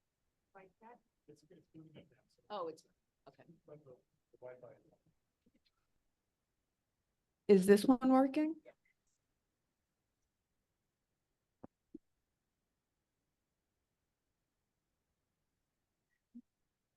Hi, Schools and Ed met actually last month. We've been meeting at the end of the month. We had a guest from Senator Brad Hoylman Siegel's office and wrote a resolution to support his bill to allow Dyslexia Diagnosis Access Act. And what that does is it makes insurance pay for these very expensive neuropsych exams that are required for children who have learning disabilities, print-based learning disabilities.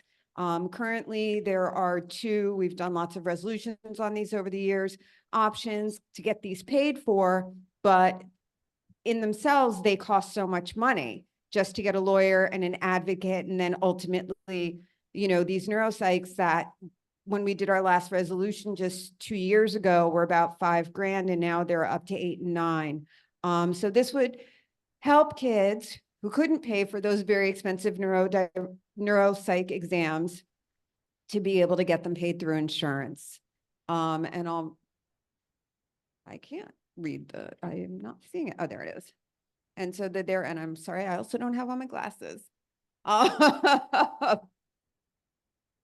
Yes, so therefore be it resolved, Community Board 2 supports Senate Bill S548A and Assembly Bill 28981, which mandates that health insurance policies provide coverage for neuropsychological exams necessary to diagnose dyslexia, ensuring equitable access to early diagnosis and interventions for all New Yorkers, regardless of their financial status, and be it further resolved that CB2 calls upon Governor Hochul to sign Senate Bill A2898 and S581 into law to provide the critical support for individuals with dyslexia and their families. Questions? And yes, any questions? Go ahead, Dr. Smith. Here's a microphone. Oh, there's another one. Okay.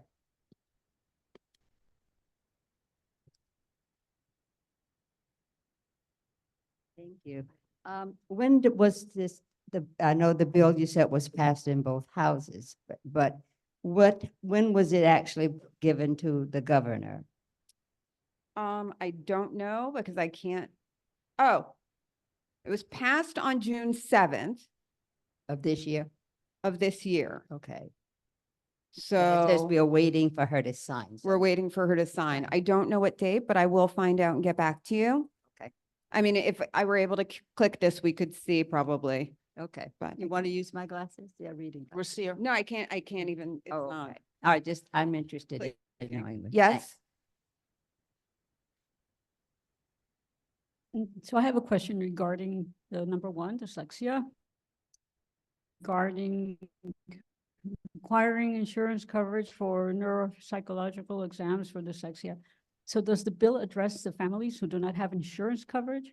And does the bill address the testing to be performed to those children who do not have insurance coverage, nor the funds to pay for such coverage? How do I'm the sorry, children? I can't hear you. Because the sound's coming from there. Will you put the mic down so I can hear? Okay. Can you hear me now? Thank you. My question is dyslexia, requiring insurance coverage for neuropsychological exams for dyslexia. Does the bill address the families who do not have insurance coverage? And does the bill address the testing to be performed for those children who do not have? I don't believe that it does. However, thank you for raising that.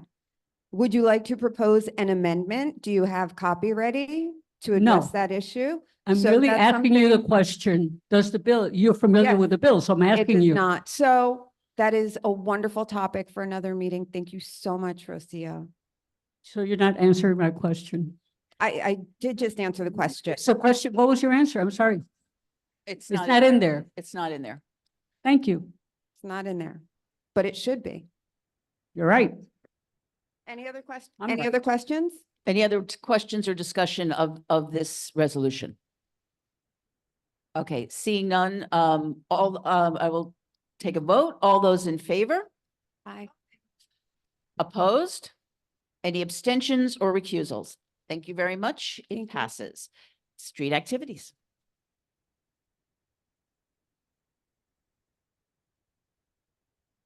All right. Good evening, everybody. Good to see everyone. We had a really good meeting this month. We have 13 resolutions plus 2 FYI renewals. We also had a very informative presentation from DSNY. I'll talk about that in a second. One overarching comment about, the street activities, and this gets a little bit into the minutia of SAPO.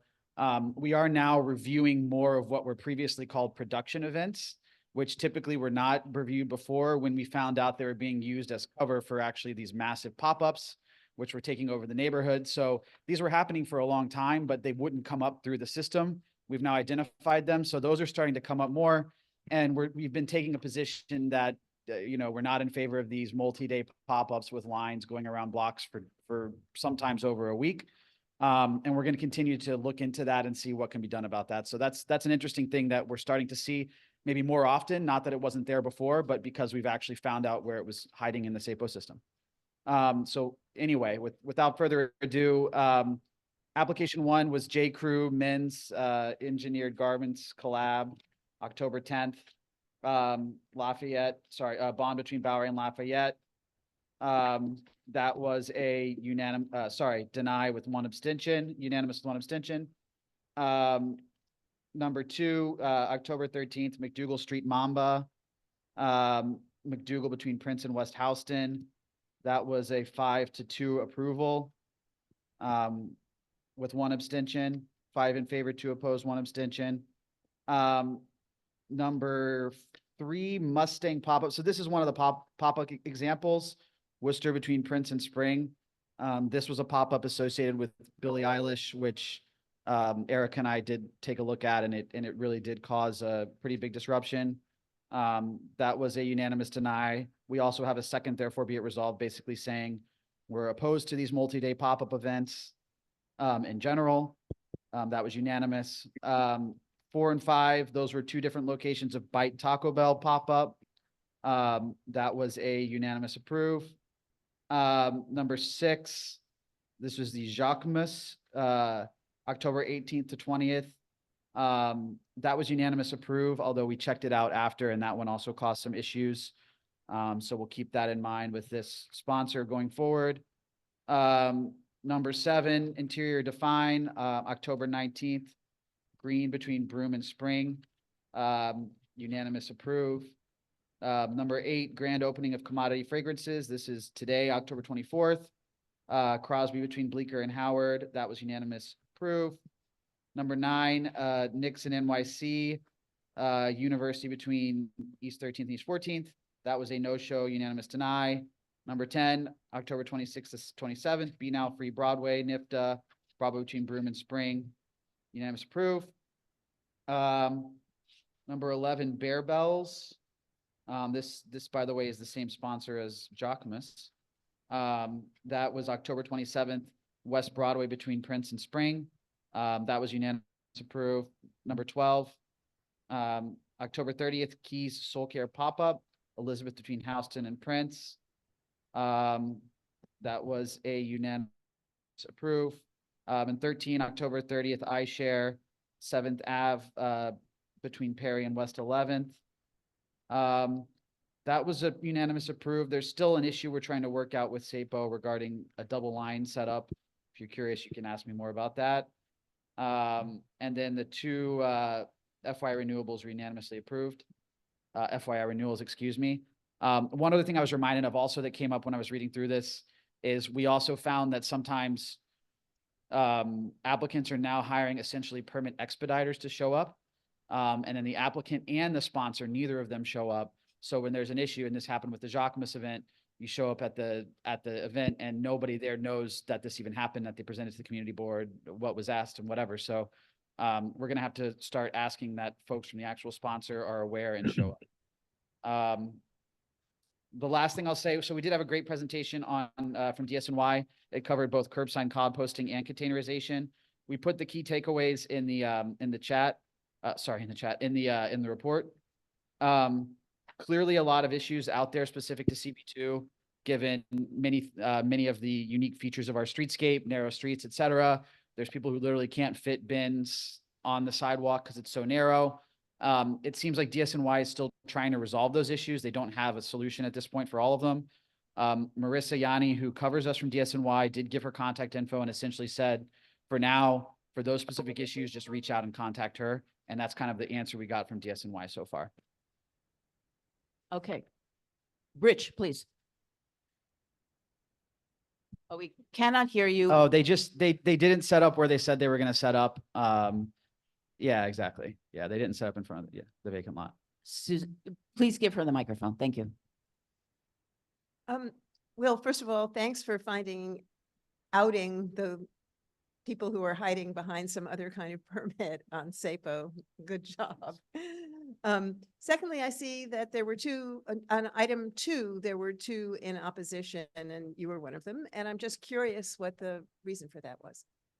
So for my reason was they felt extremely disorganized and they were talking about doing things like having a temporary SAPO license, and they didn't know that had to be in an enclosed space, and sort of basic stuff like that. I just didn't feel that they were prepared to hold an event. Okay, thank Yeah. you. Does anybody, is there something, because we're in business session?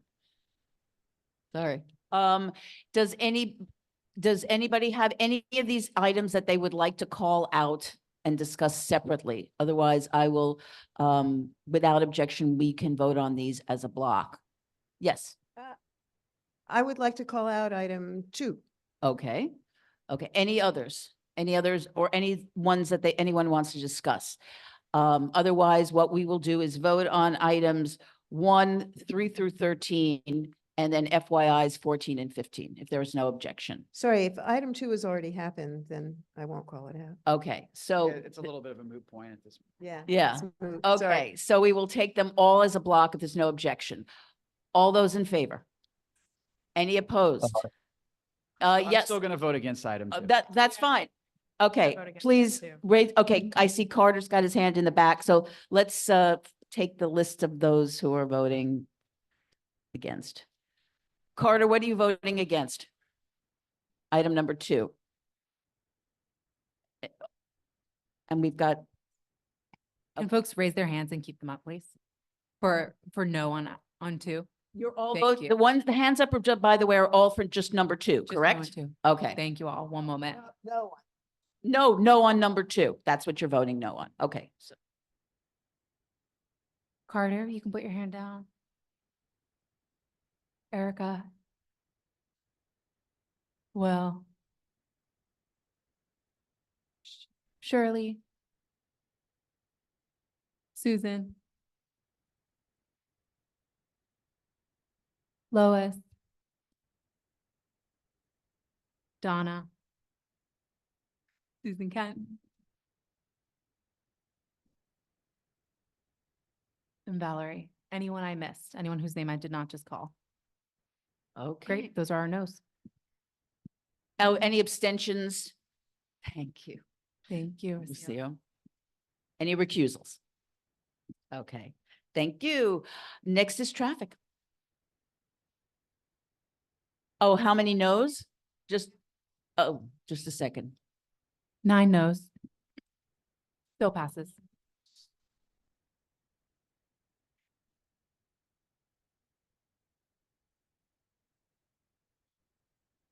Oh, is that the only, we can't move.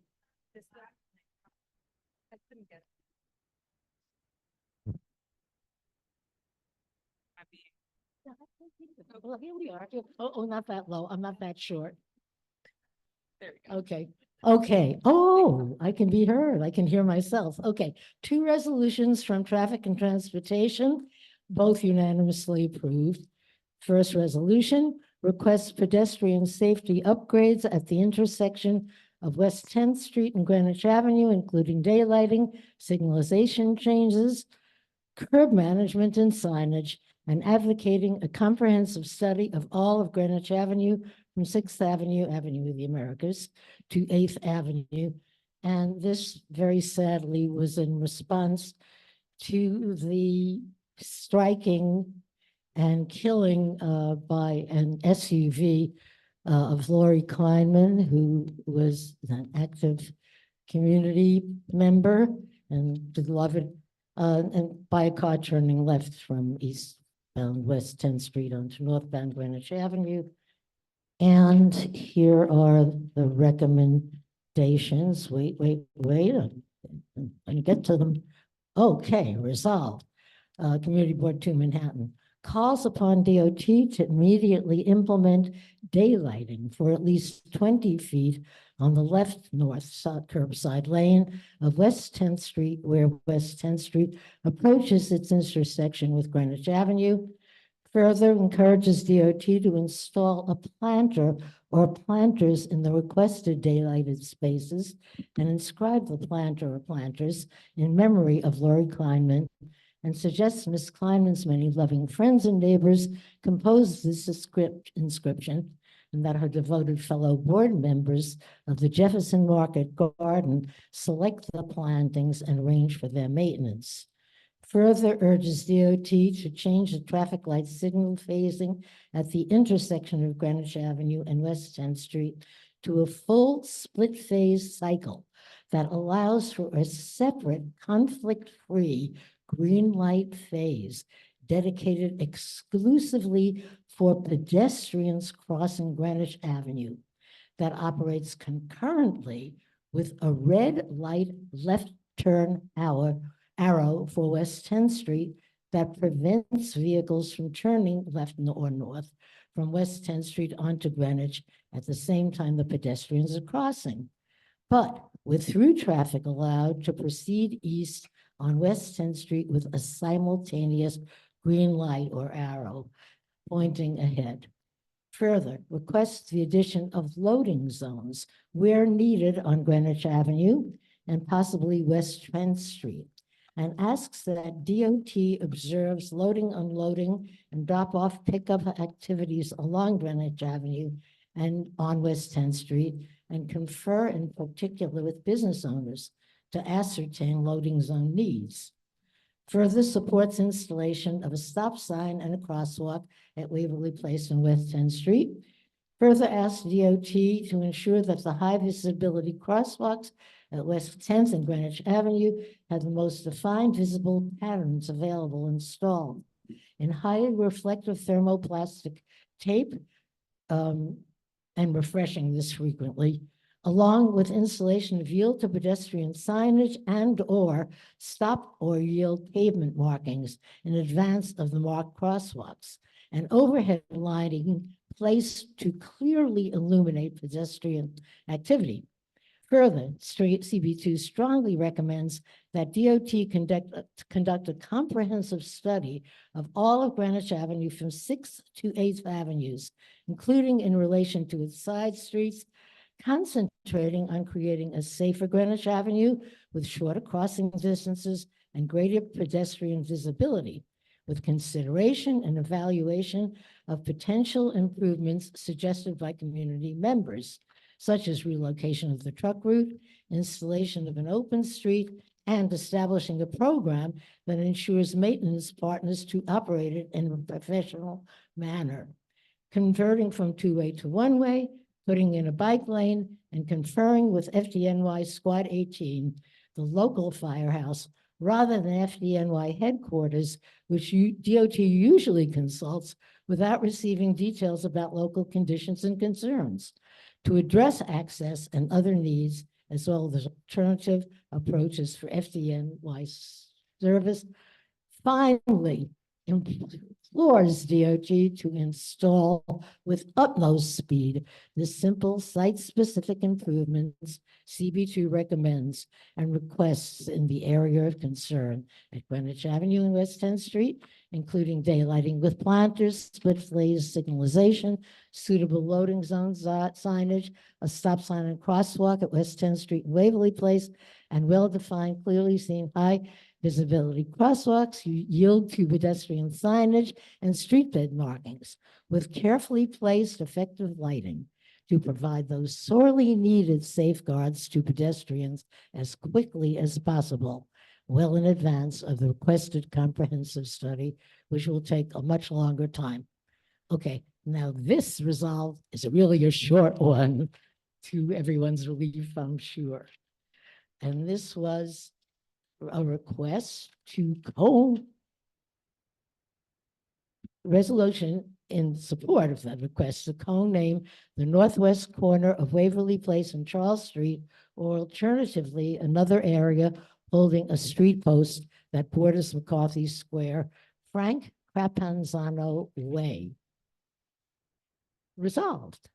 CB2 wholeheartedly and enthusiastically supports co-naming either the northwest corner of Waverly Place and Charles Street, or as alternatives, the eastern side of 7th Avenue South between Waverly Place and Charles Street, or the northeast corner of 7th Avenue South and Charles Street, or even a small post on the west side of Waverly Place between 7th Avenue and Charles Street, Frank Crapanzano Way.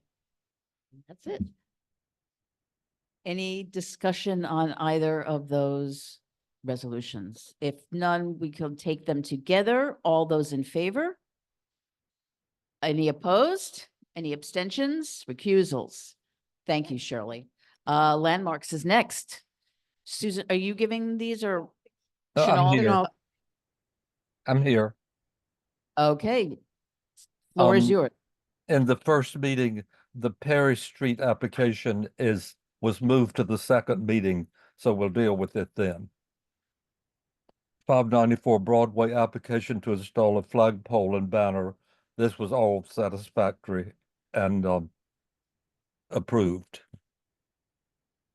138 Grand Street to install an ADA compliant ramp at the entrance. It's a switchback, which is rather wide into the sidewalk, but there didn't appear to be another solution.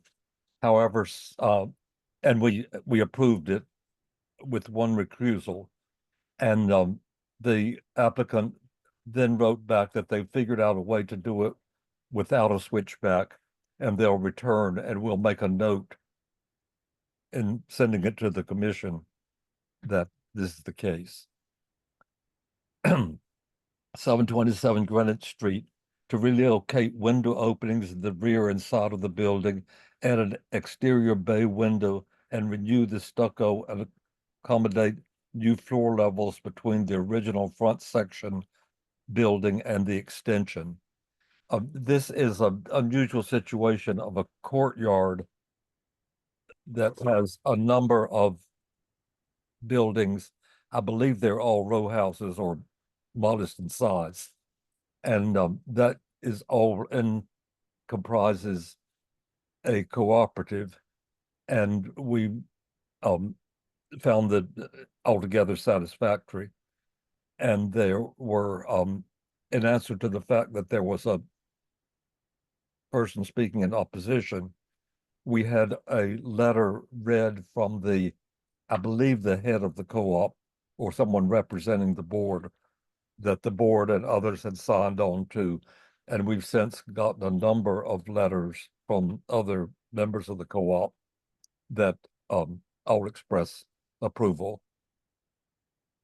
Recommend approval of this sensitive modification of the building in the context of a cluster of buildings and a common interior courtyard. Barrow Street, to reconstruct and reconfigure the rear facade with larger windows, including studio window on the top floor, excavate the rear yard and add a foundation and install steel structural support. The application was altogether unsatisfactory, and the numerous whereas clauses explain that. We recommend denial of this ill-conceived modern intervention, which seems to favor a contemporary window catalog at the expense of historic reference and sensitivity to a historic row house. And we request that the applicant return with a design that represents both the historic character of the building and the reasonably intact donut. Okay. Again, I'm sorry, I didn't want to No. interrupt you. For the report, the report listed Let's here is, vote on these first. Can we just, let's just vote on these, these, Okay. does anybody want to discuss any of these 5 resolutions or call them out? Yes, Frederica. In the application, they mention excavating the rear yard to add a foundation and install structural supports. And I didn't see that addressed in the therefores. I saw that you didn't like the they windows. didn't but not present the- it. Sorry? They didn't present it, and we didn't see it in the Okay, material. thank you. Anyone else on any of those 5 resolutions? If not, we will take those as a block. All in favor? Opposed? Any abstentions or recusals? Yes, we have one recusal. Eugene? He's on, number 3. And your reason? Oh, okay. Thank you. Okay, Chenault, go ahead, read your report. Okay, the report that was there is actually simply deciding to do what's the report of the second meeting. So it's need not be dealt with here. The second meeting, 70 Perry Street, to replace 2 window panels with glass in the entrance doors. They're historic design, if not original doors. However, there are numbers of doors in the actual block that are similar and have glass, which is for both light and security. And we considered it satisfactory. Recommend approval of the change of the wooden panels in the entrance door to glass. Everything's unanimous in this. 327 Bleecker Street, to construct a new building on a vacant lot. This is the corner of Bleecker and Christopher with a row house that fronted onto Bleecker Street, with Christopher Street as a secondary facade. And over the years, there have been 4 separate interventions in the house, and that Christopher Street's become a more important facade. And the most notable one is that the rear yard was made into an extension. It was complicated in that on the principle of original historic time or present being what was before it was torn down. And they chose a simple version of the original. And the committee felt that it should be more expressing the history of the building and these changes that have been made. And in particular, that Christopher Street became, if you will, a little busier. And the garden, of course, still has the extension. So the recommendation is simply that I'll read. The design is modified to recall the interventions and modifications to the building, such as the mansard roof, the addition to the 4th story, the irregularity of the Christopher Street facade, and the separation of the extension from the original building, all of which made it a distinctive part of the varied streetscape of Greenwich Village. And that the rooftop mechanical equipment is completely surrounded by sound deadening acoustic fencing. 7981 Jane Street, construct a rear and rooftop additions and to excavate and expand the cellar.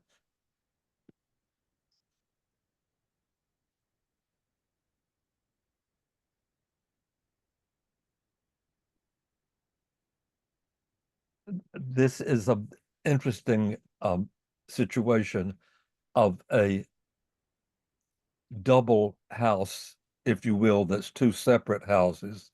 And the facade itself is a mirror image of each other. And the only thing that really shows it to be in the original two houses, that there's two stairs side by side that lead into identical buildings.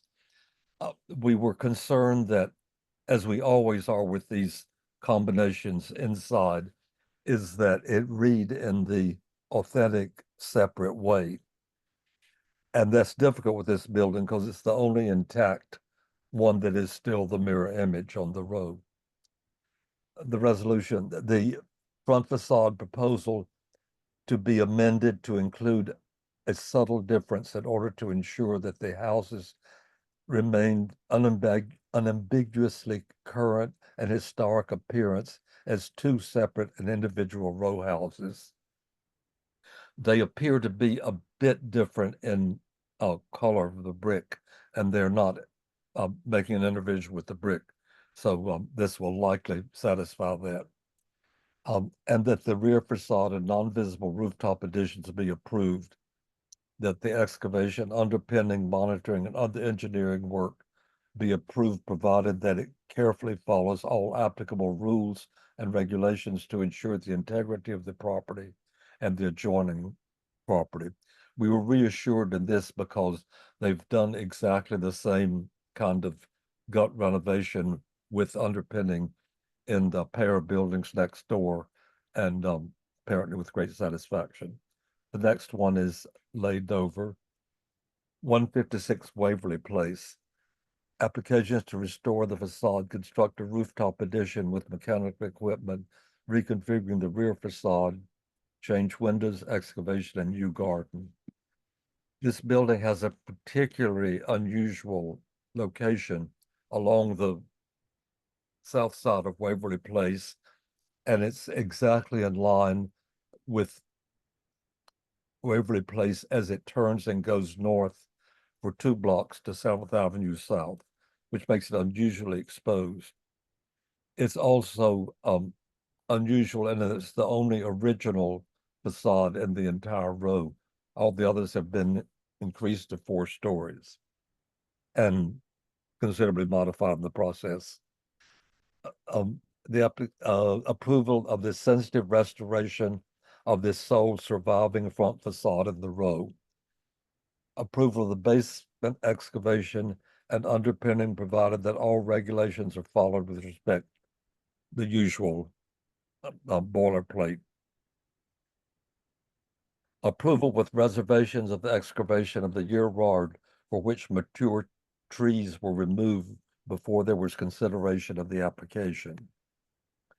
Denial of the rooftop addition as blatantly visible from a public thoroughfare in a district where it is widely known that the policy is that such additions must be minimally visible from any public thoroughfare.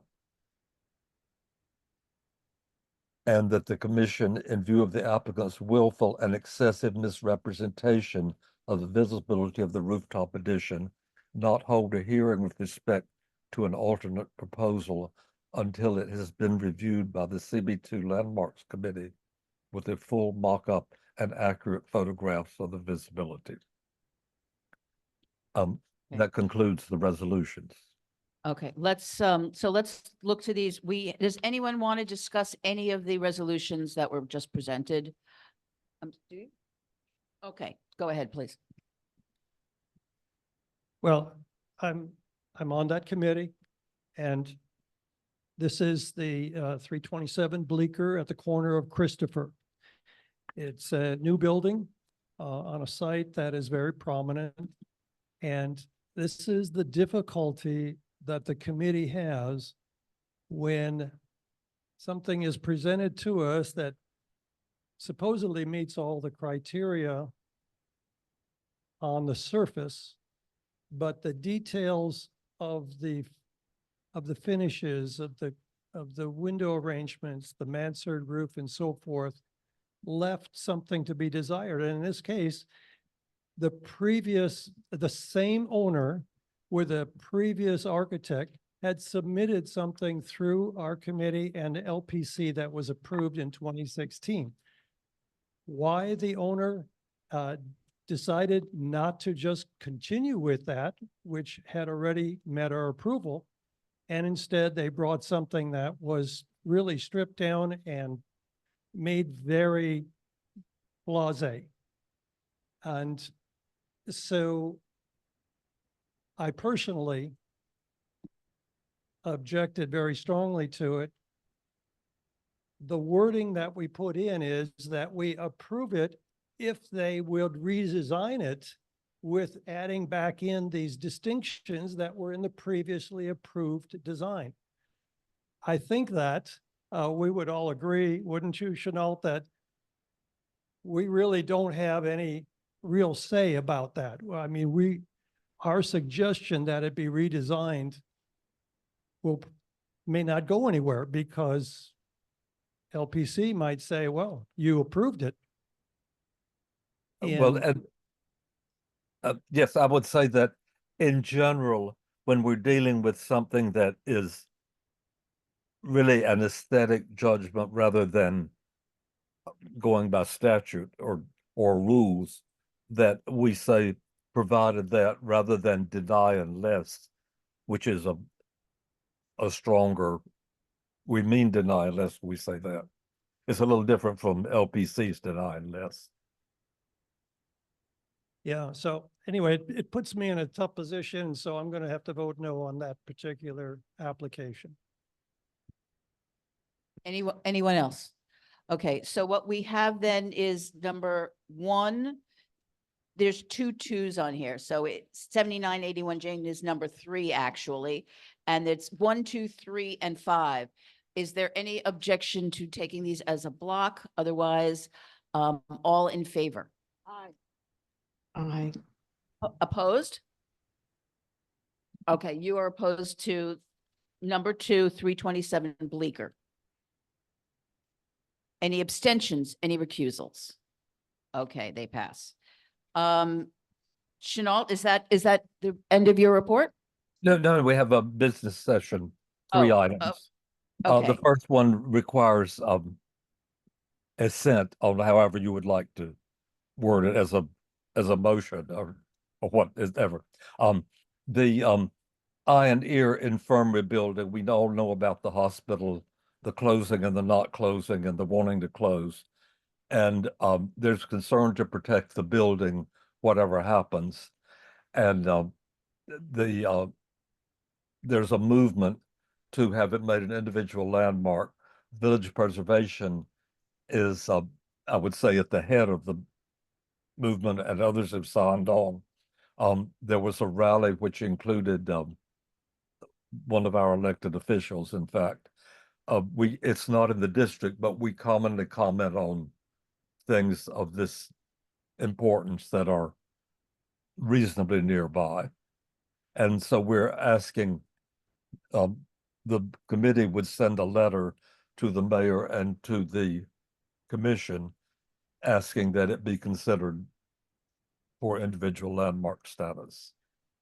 So you're making a motion that we send a letter in support of this? Yes. Okay, any discussion of that? Yes. Yeah, please, microphone for Eddie. I feel a little uncomfortable sending a letter without more background than saying there was a rally for this, especially because it's supposed to be in response to a looming action. So I don't really know anything about the building beyond this very short line here. I mean, I know I've been past it, but why it is deserving of landmark status and why we should be supporting with that letter. Chenault? Well, we've addressed that in what's written. I was just summarizing.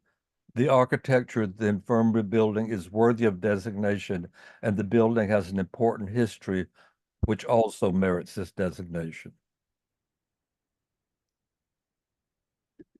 I think it also has important significance, it's my understanding, in terms of advocating for the rights of the people with disabilities and treating people who previously did not have resources that cared for those. That's part of the history of it. But Cool, if you're, thank look, you. if you're not comfortable, by all means, that's. And what we're here also, I would say that this is extremely time sensitive because of all that's happening with the hospital organization. Okay. Anyone else? Yes, please. Ooh, that was loud. I guess I have a question with maybe some of these things because I also feel like Eddie, like this is coming a little quickly, and I hesitate a little bit to act quickly on designating things as landmarks when we know that it can have impact on land use. So for me, that just feels like very quick to just bring this up in one meeting without kind of going through maybe a more formal process to think about, well, what are the advantages of using this land, keeping it landmarked versus potentially having it open up as a future use case for other housing opportunities, for example, social services through the city, other uses of the land. Yeah. Okay, microphones, we've got another microphone. Please. Yeah, I totally understand your point. I'm gonna answer this instead of Chenault. I totally understand your point, but I think we have to understand that in concept, this sort of competitive use versus landmark is not fundamentally a sound conversation to have, even though there may be a good point, because there is a landmarks law and the landmarks committee works within the structure of the Landmarks Preservation Committee and that law. So when we start debating use versus the importance of use versus the importance of landmarks, I think we're arguing outside the limits of what the structure is and what the committees are meant to be doing. I'm sorry, Katie. And I see, David, you have your hand, you had your hand still up. I'll call on you next then. Oh, I'm sorry. Sure. I'll just say that landmarking this building, which is a beautiful building, and we've been, there's been publicity about it for quite a while, does not mean that it couldn't be used for housing, because the landmarking does not talk about use, as Susan said. I'm underscoring what Susan Gammy said, but I'm like twisting it. Okay, we can preserve the building and then we can decide what to put in it. But once we take down this building, which is a beautiful architectural example and has social and cultural significance, I've had surgery there. I'm sure many other people have had surgery there. So it's meaningful in our lives. Doesn't mean that it couldn't be put to another use. I think other people would like to speak. Oh, yeah, please hand the mic over. Sorry. Hi, I'm a little confused. I'm just Googling to see what it is. Is it just this white brick building with a kind of a heavy base? No. I think you're mistaking it. This is a like 19th century ornate structure. So it's on the side street. It's red brick. It's not the white one that you're thinking that's on the southeast corner. Okay. That's not that. It's on the north side of 14th. Okay, thank you. And David, you had your hand up online? Yes, Did you thank still you. want to speak? I do. I've been involved with this issue for several years now. And yes, Mount Sinai has said that they would like to take the building down and maybe sell it for housing. They're not talking about affordable housing. They're talking about housing. There's a big vacant lot next to the building that certainly can be used for housing. It's a very large vacant lot that they're using for parking now. Our city council member Carlina has written a very strong letter in support of landmarking this.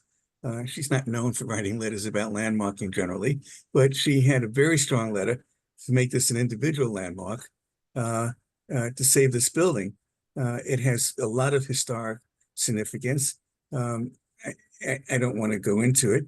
Landmarking is not only the architectural part of it, as we know from the Meatpacking District landmarking, the extension of the West Village landmarking, say on Carmine Street, where there was a narrative of the Italian-American immigrant community moving there. Not all the buildings were of great architectural merit. There were tenements, but I think together with the cultural significance of it, it was landmarked. This building has great cultural significance besides being architecturally distinguished building. And while it's slightly outside of our district, you know, the hospital, you know, there's no districts for hospitals. You know, they service a wide community. You can't say, oh, well, you're sick. You're 2 blocks away from CB2, therefore you don't qualify to go to this hospital. It's the only hospital in New York that services, it's an infirmary. I'm a patient there. They have private physicians there as well as as well as the infirmary. The only place where people who are underserved could go and get top doctors for ear and eye. The only place in New York, probably in the entire state. Although I don't know that for sure, but I suspect that it is the entire state, who could go to a place where everything is under one roof. Examinations, surgery, recuperation.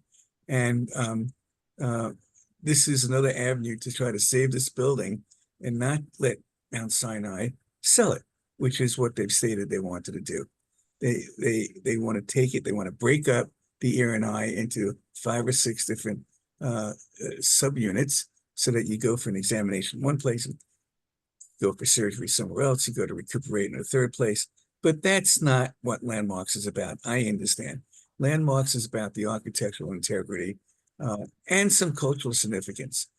The integrity of the building is there. I feel strongly that CB2 should support this, along with Councilwoman Carlina Rivera, who is now has about, 40% of CB2 now, 38% of CB2. So I feel very strongly about that. I will be voting behind Chenault, who thought this out, and voting for us to send a letter of support, well, not a reso, because the reso comes from things that are in our district, in fact. Thank you.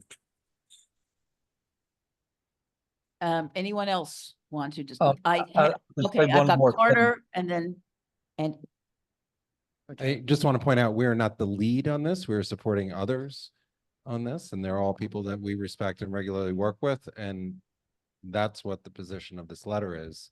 It is not that we are the only group Right. that is reviewing that. That's why I would speak in support of supporting this letter. hand the microphone over to Arturo. Yeah, I guess just to go back to maybe some of the questions and comments that were made about how we could use this land or this building. Whether or not it could be used for housing in this building, I think the question becomes, what do we want to do with the land, right? That's the land use kind of question. And please let me speak. And yes, it's not in our community board. So I'm kind of confused why we're taking a position, but sure, we take positions on a lot of things that are outside of our community board. But if we thought that this was a good building for housing, why would we limit ourselves to the skeleton that it's in currently? If we wanted to build housing there, why wouldn't we go through the regular process of allocating this land in a way that we would optimize for housing during a time of crisis? It feels a little bit dangerous and irresponsible to use landmarking as a tool to potentially prevent housing. And that's the sentiment that I kind of feel of what is happening here, especially because we're not going through a more formal process of maybe doing a little bit more research, coming up with a resolution. It feels a little rushed to me. Susan, I would Anyone like else? I would like to I'm speak to that, Susan, please. Oh, I'm sorry. Go ahead, Chenault. This is in no way at all pitting it against housing or doing it so it won't turn into housing. This is a question of preserving a building that is worthy of landmark designation for, we didn't go into detail here, but Village Preservation has done a great deal of research. And that's just mischaracterizing the motive or even the result. I would also like to, there is another building that I can't name that is on 2nd Avenue that was also part of the hospital complex that in fact was turned into housing. I don't believe it was particularly affordable, but it was a similar to an infirmary for some other disease. And it is quite a handsome building and was turned into housing and is thus preserved. I'm sorry, you finished? Yes. Okay. Anyone else? Okay, then I will take a vote on whether or not to send a letter of support in favor of the designation. All those in favor? Aye. Aye. Okay. All those opposed? Okay, we've got, please keep your hands up until your name is called. Thanks. Chris, I've got you. Arturo, I've got you too. That's two. Could I be louder? He's got, That's you've two. also, you've got Arturo, you've got Chris, you've got Eddie. Oh, abstaining, I'm sorry. One abstention then, just Eddie. Right, okay, and there are no recusals. Okay. Okay, thank you. The resolution passes. The resolution, well, it's a resolution to send the letter. That's the support, yes. Thank you. Okay, well, now we have outdoor dining. Oh, I'm sorry, we have our Dapalito report just to mention, to submit. I would just like to formally submit it to the board as part of our report. Okay, so I'm sorry, is there anything? Is there anything you wanted to comment on? Otherwise, we will just accept the report as a written report. I would say that we have not on the committee dealt with the forum and going forward, and we're doing that in the November meeting, simply because we were overly full and there was not an urgency. So something will come out of the November meeting that will be either another report or may indeed be a resolution. Okay, thank you, Chenault. Okay, now we are finished with landmarks, and now we can move on to outdoor dining. Hello, everyone. Thank you so much. So we met last week, the Outdoor Dining Working Group met last Tuesday, and tonight we are voting on 5 resolutions across 4 applicants. I'm going to go through the resolutions, and then I have a short report. So hopefully we'll get through this quickly. The first resolution is Saint-Tropez Wine Bar, LLC, DBA Saint-Tropez Wine Bar, 302 West 4th. That is at the West 4th between Bank Street and West 12th Street in the West Village. And the applicant appeared, and we did this one as an approval with modifications, therefore be it resolved, the Manhattan CB2 recommends approval with modifications of the Dining Out NYC Sidewalk Cafe for Saint-Tropez Wine Bar. It was unanimous, 6 in favor. And number 2, the second resolution is Mino Wine Bar LLC, DBA Mino Brasserie, which is at West 12th Street and Greenwich Avenue in the West Village. And we recommended approval with, therefore be it resolved, Manhattan CB2 recommends approval with modifications of the Dining Out NYC Sidewalk Cafe for Mino Wine Bar LLC, DBA Mino Brasserie. The third resolution is for NRK Cafe Inc., DBA Lila Bar at 422 Hudson Street, which is between Morton Street and St. Luke's Place / Leroy Place in the West Village. And while the working group voted to conditionally deny this application, you'll see in there that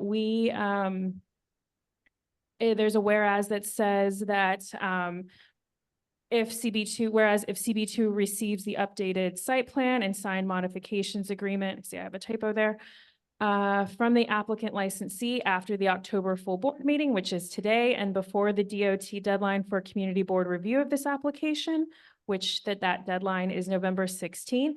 Then CB2 will amend its position to approval with modification. So we'd like to give them some time and have the flexibility that if they do end up turning in the modifications agreement and updating the site plan and submitting that site plan to us, that we will change this denial to an approval with modification. So that's what that indicates there. And then the fourth resolution is NRK Cafe Inc., DBA Lila Bar. Same location. This is for their roadway cafe. And I actually have an amendment for this one. And I was wondering, this is not reflected in the resolution because of oversight. And I'd like to add it in this resolution so we have the same flexibility for this same applicant as we did on the sidewalk cafe. So it's the exact same language as the phrase on, it's on page. So it's the same whereas that's in their sidewalk cafe, and it's just going to be the language where it says roadway cafe and putting that in that resolution. So you can see that language. Let me see. Page 7. Thank you so much. It's page 7. So it's taking that last whereas on the page and copying, pasting it and changing it to roadway cafe.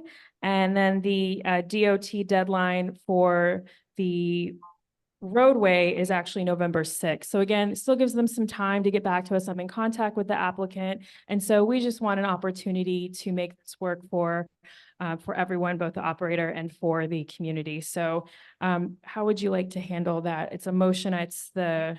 You're making a motion to amend the resolution. Do I have a second on that resolution? Okay. So that is on the floor. Do you want to go through the rest and then we will vote? Okay, great. So we've made the amendment. Great. Thank you so much. Let me go back to my quick notes. Oops, 1 second. Okay, so thank you for that. And then the fifth and final resolution is Feast on Us, Inc., DBA Feast on Us at 645 Hudson Street, which is between Horatio Street and Gansevoort Street in the West Village. And this is therefore be it resolved, Manhattan CB2 recommends submitting the comments as stated above regarding the Dining Out NYC Roadway Cafe for Feast on Us, Inc., DBA Feast on Us, 645 Hudson Street. So those are the 5 resolutions. Are there any questions? I do have a report. Sure. Yes. What were the vote counts on the 3rd, 4th, and 5th? Oh, did I not put those in there? So they're all voted unanimous in favor. Okay. I'll add that. Thank you. Since we have an amended one, let's take that one first. Does anybody, we have to vote on the accepting the amendment. All those in favor, I'm sorry, was there any discussion of that amendment? If not, all those in favor of the amendment?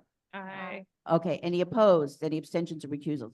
Okay, so that resolution is now amended. Now we have these 5. If there's anyone want to call any of those out or any discussion on any of those? I'd like to Seeing none. call out, sorry, I'd like to call out number 5, Feast on Us. Okay, okay. So if the other 4 there's no discussion, let's vote on those first. All those in favor of 1 through 4.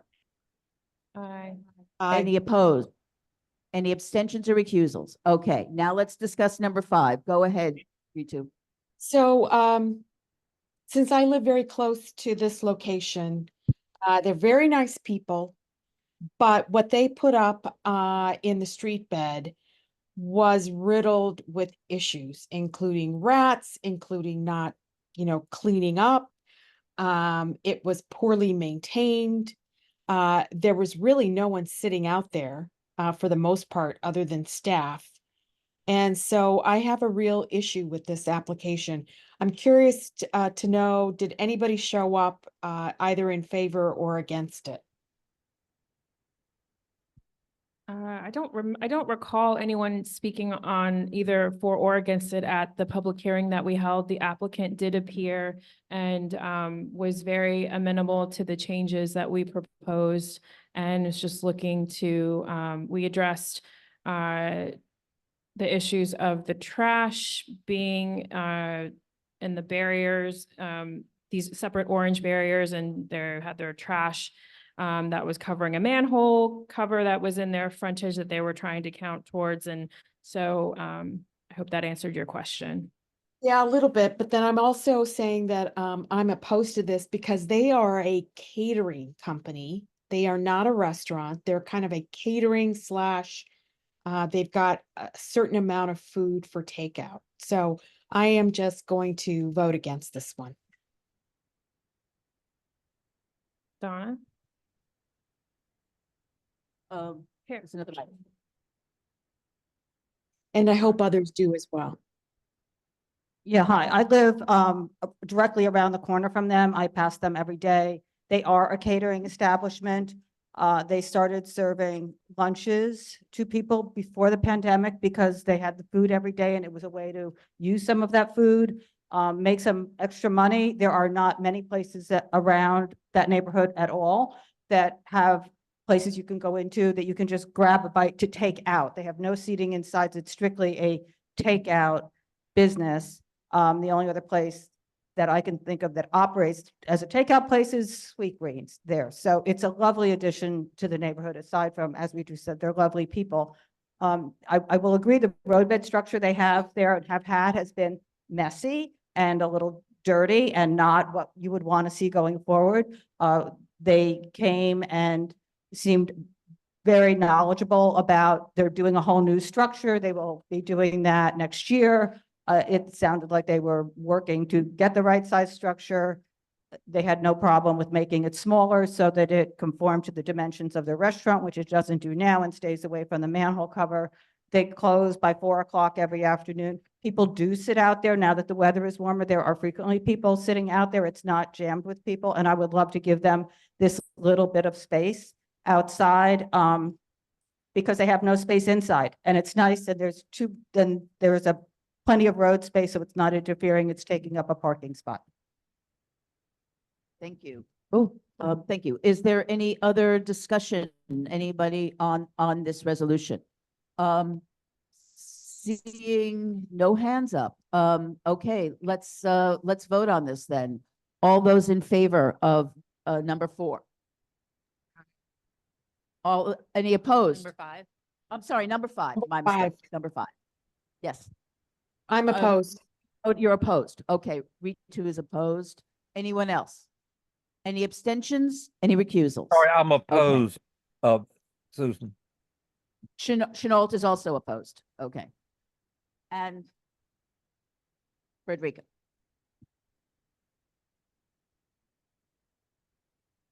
Can I finish my report? Oh, yes. I'm sorry. Now that we're okay. voting.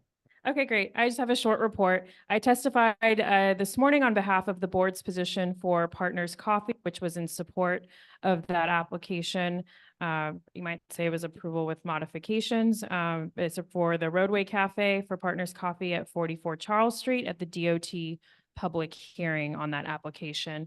In general, we have had 18 Dining Out NYC applications referred to us from DOT to date, 11 sidewalk cafes, 7 roadway cafes. There are hundreds of applications in the queue in CB2, but we've only had 18 referred to us. We have 3 applications for our November meeting. In general, we continue to see errors from DOT, including incorrect deadlines on the applications, as well as applications being referred to Brooklyn Community Board 2. And thank you for your support of the budget item for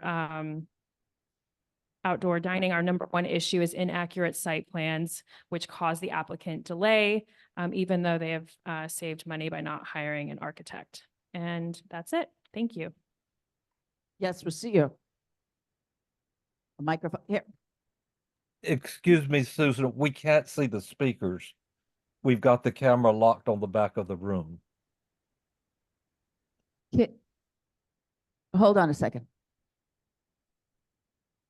I know. Okay. Okay. Okay. I think now you can see Rocio. Thank you. The next speaker. Go ahead. Yeah, thank you, Valerie. I just have a question or maybe a suggestion. Sure. Regarding the Department of Business Services or Small Business Administration or any other agency should provide seminars, webinars for applicants so that they can learn to navigate the process, because that's how we learn.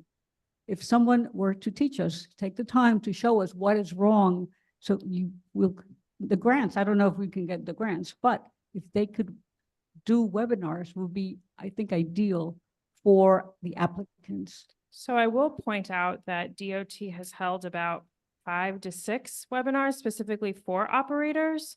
But sometimes they are a mix of presentations. I know they've going through the portal, but I don't think they've done an actual hands-on, to your point specifically, of here's how you put an application together. It was more, here's how you look at the application through the portal. But not these kind of smaller nuances. And there's been kind of different small changes on the forms. So they have had at least 5 to 6 of those. Some of them are just Q&A where they answer questions for the hour, kind of like an office hours for the DOT Dining Out NYC unit. So That probably will not help as much as what I'm suggesting, just a suggestion. okay, thank you. Yes, Dr. Smith.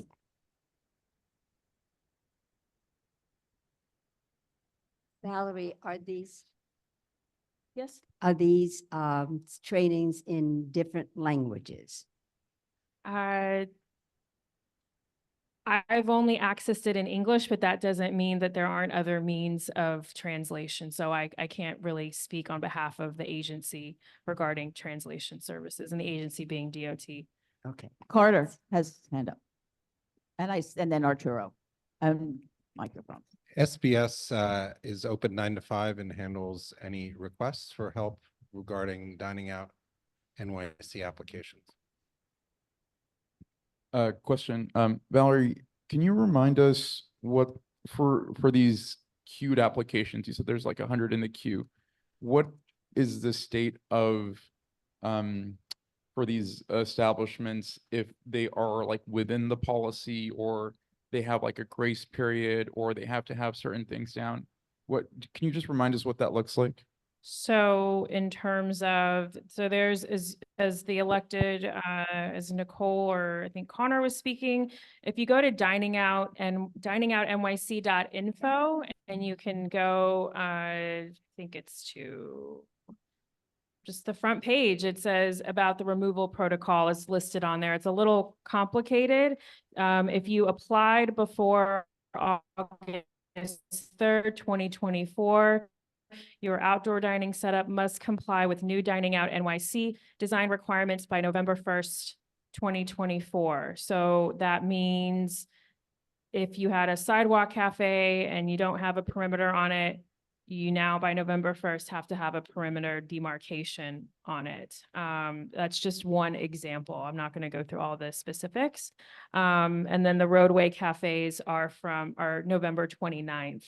And they all must be removed for the winter season by November 30th, 2024. So November 1 is not like the sheds are coming down on that date. So where's the gray area, maybe you're asking, is if a roadway, if everything has to be in compliance by November 1st, what if it's a roadway cafe that has applied, has not received their approval, but they don't have to be taken down until November 30th? So I doubt, yeah, I'm not going to speculate on what kind of enforcement will happen, so.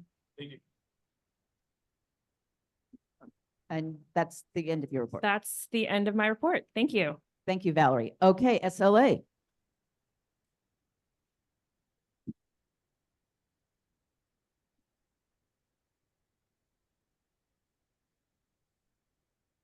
Okay, can everybody hear me okay, I think? Yeah? No?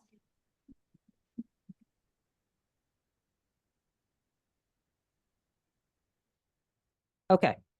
SLA 1, we held on October 1st. We had 15 applications and 8 resolutions. The first one, 450 West Broadway LLC and Louder Tassarella Hospitality LLC, doing business as Principe, 450 West Broadway.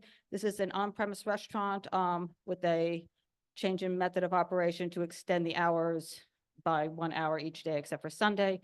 Was denied unless with stipulations being adhered to, unanimous. Lottery Soho LLC, doing business as Lottery 396, 398 West Broadway. This was an on-premise for a restaurant. Deny unless with stipulations being adhered to, unanimous. Binks 39 Christopher Street LLC, on premise for a restaurant, deny unless with stipulations being adhered to, unanimous. That was misnumbered in my report as a number 4. And then number 4, Cafe Yaya LLC, 137 Thompson Street, Tavern Wine for Bar Tavern, previously unlicensed location, deny unless with stipulations being adhered to. That was unanimous. 150 Sullivan Food, doing business as Let's Talk Soho, 150 Sullivan Street, that's a restaurant wine, deny unanimous. Cafe and Spirits, 107 Thompson Street, Tavern Wine Bar, previously unlicensed space, this is deny unanimous. The Bar on Mulberry LLC, doing business as the Mulberry 240, the Mulberry, at 240 Mulberry Street, that's an on-premise for a bar tavern, change of method of operation to extend the hours. That was, and DJ, deny unless with stipulations being adhered to. That was 6-1 vote with 1 opposed. Bow Tea Mulberry, doing business as Bow Tea House, 122 Mulberry Street. This is a new on-premise. It's a class change from a tavern restaurant wine to an on-premise. And that was deny unless with stipulations being adhered to, unanimous. And items 9 through 15 are layovers or withdrawals. Thank you. Does anyone call any of these items out, discuss them, or have any questions about any of those resolutions? Okay, seeing none, if there's no objection, we'll take those as a block. So we have 1 through 8 and then 9 through 15, which are the layovers, no-shows, and withdrawals. All those in favor? Any opposed? Any abstentions or recusals? Okay, they all pass. Okay. Okay. SLA 2, we held on October 10th. All our meetings are in person only. All the votes were unanimous on this one. We had 13 applications and 8 resolutions. New York Water Tours Inc., doing business as Oasis at 353 West Street, Pier 40. It's a new vessel wine license, deny unless with stipulations being adhered to. Number 2 was New York Water Tours, doing business as Enchanted at Pier 40, another new vessel wine, deny unless with stipulations being adhered to, unanimous. 1 Jane LLC, doing business as Siniso at 1 Jane, that's a tavern wine in a previously unlicensed location, deny unless with steps being adhered to, unanimous. Christopher Street Hospitality LLC at 115 Christopher Street, that's an on-premise for a restaurant, it's a transfer, deny unless with stipulations being adhered to, that's unanimous. De Molinari Greenwich, doing business as St. George at 62 Greenwich Avenue. That's a restaurant wine, deny unless with stipulations being adhered to, unanimous. Remy Midtown LLC at 35 East 13th Street, also known as 119, 121 University Place. That's an on-premise for a bar tavern, deny, unanimous. Bird is the Word LLC, doing business as Birds at 64 Downing Street. It's an on-premise for a restaurant, deny unless with stipulations being adhered to. And Blue Stripes, 13th Street, doing business as Blue Stripes, 28 East 13th Street. This is a class change from a tavern wine to an on-premise bar tavern, deny unless with stipulations being adhered to, unanimous. Items 9 through 13 were layovers or withdrawals. Okay. Any discussion on any of these items? Yes, Katie.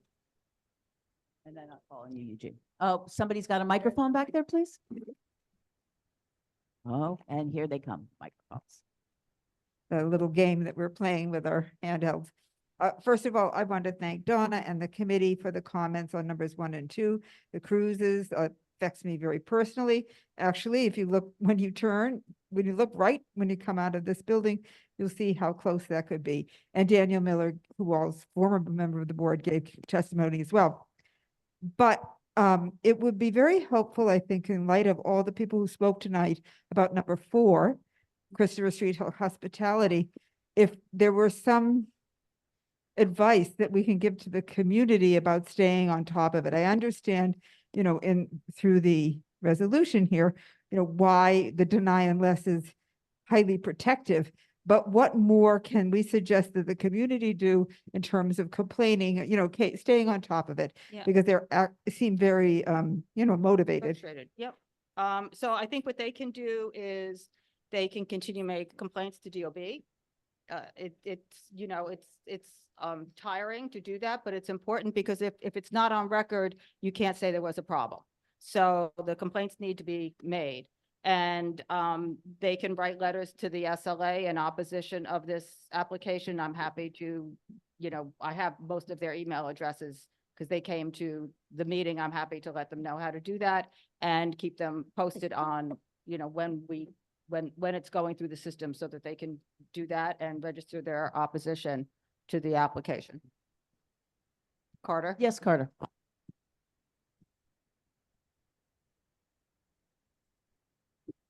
One of the issues I think in this building is that there are issues within the building. And that's one of the biggest problems. And the residents already said, you heard them testify that they would not speak with the operator. And I went and looked up on Acris, the condo documents, and the residents are not able through those documents from what I read. I'm not an attorney, but what I read, they're not able to control the commercial business, and they're trying to do that through our process when that's something that they have to do internally, resolve within them as neighbors. And there was also an issue that we got a complaint at our meeting that the applicants had installed hot water heaters, but in fact, it was the residents who had installed the hot water heaters. So there's a lot of confusion within that building.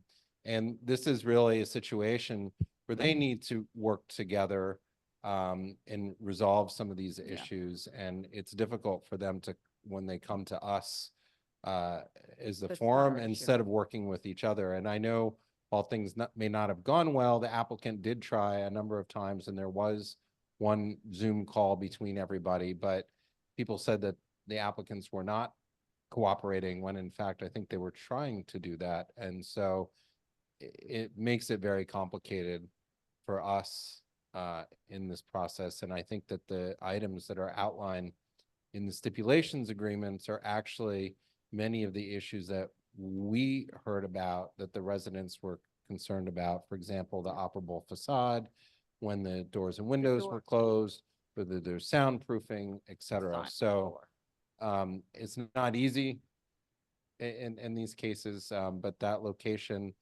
from my understanding, has been an eating and drinking establishment since the 60s, and it's a non-conforming use. And they'd like to keep the protections that are afforded to them because of that, because it's been continuously licensed since 1993, which the liquor authority has, and they didn't seem to be a reason to restrict the hours here because it has been operating with those hours as recently as the beginning of this year.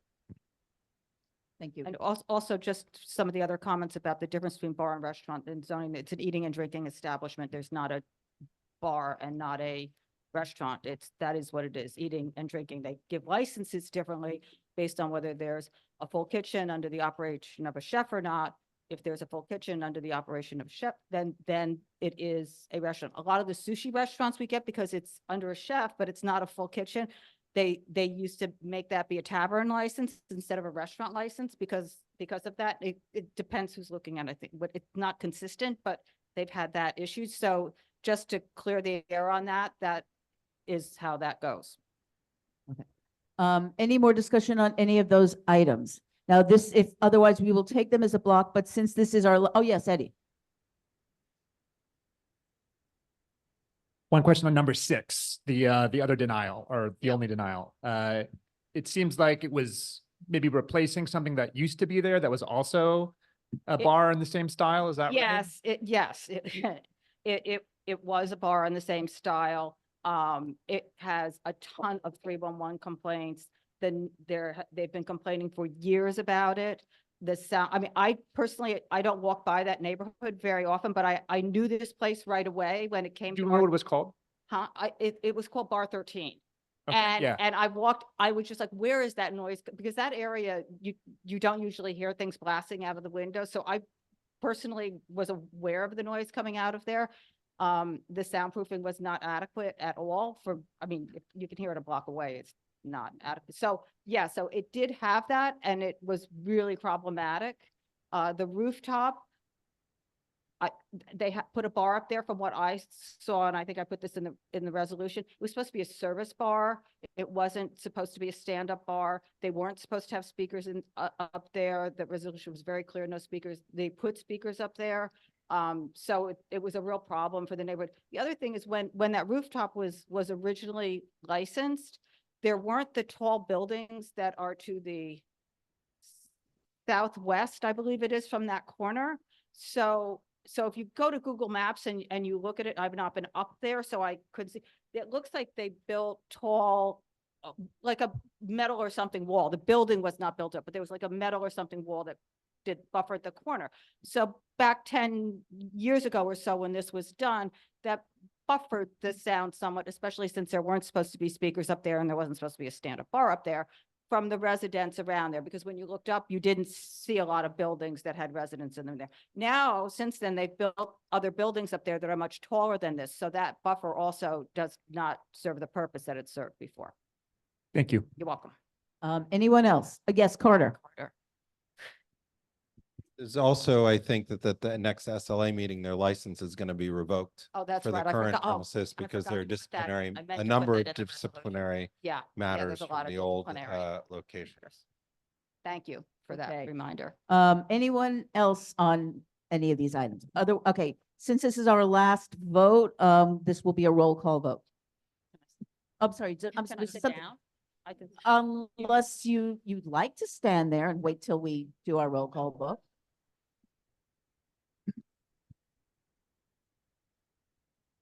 All right, folks.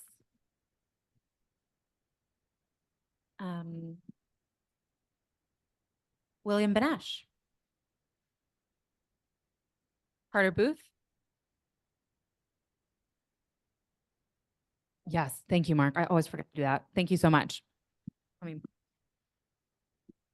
I'm like trying to deal with the real estate on the table here. Okay. William Benesh, yes. Carter Booth, yes. Katie Bordenaro, yes. Amy Brenna, yes. Rich Cacapolo, yes. Ritu Chatri, Yes to all except number 4. yes to all. No on 4. Correct. Valerie De La Rosa, yes.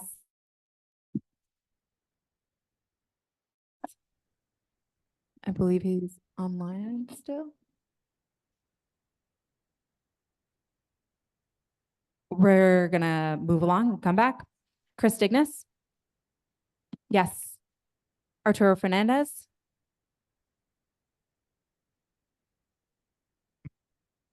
yes, but no on 4. Mara Fitzgerald, yes. Susan Gammy, yes. David Gruber, Yes. yes. Juliet Yes. Kay, yes. Susan Kent, Yes. yes. Ivy Quanars, okay. Janet Lift, yes. Benjamin Listman, yes. Matthew Metzger, yes. Erica Olson, yes. Brian Pape, Yes. yes. Donna Raftery, yes. Lois Rakoff, yes. Bo Riccobono, Yes, online. yes. Rocio Sands, yes. Shirley Secunda, yes. Eddie Siegel, yes. Frederica Siegel, yes. Emma Smith, yes, but no on 4. Chenault Spence, Yes and no on 4. yes, but no on 4. Anthony Wong, yes. Eugene Yu, yes. Dr. Smith, I'm so sorry. Yes. Okay, Thank you. okay, they all pass. Any new business? I'm sorry, go ahead. Go ahead, you have a microphone. This, thank you. This is actually not new business. I just wanted to note that Human Services had a resolution this month but it did not make it into the agenda. We did not catch it in time. So it is not urgent, but it's something that we will bring up next month. Ritu, I'm looking for just a nod from you that that's an acceptable way to proceed. Okay. Okay. Great. Okay. We But will just look wanted forward to it raise that then. for the group. Thank you. Very quickly, the Hudson Square Bid New York Forward grant process is continuing. There's an open house on, I think it's Tuesday, October 29th at the New York Genome Center, where you can meet with the different applicants, and the local planning committee for the Hudson Square New York Forward will be voting on the slate of projects in November. Thank you. Anything else? Otherwise, I will, yes, Katie. Been joined by Andrew Chang, so we should say hello. After you gave a report, then you decided to join us. You must really like us. Was there anything else you wanted to add since you're here? You're just hanging out because that's your idea of a fun Thursday night. If not, I will take a motion to adjourn. Okay, all in favor. Thank you very much.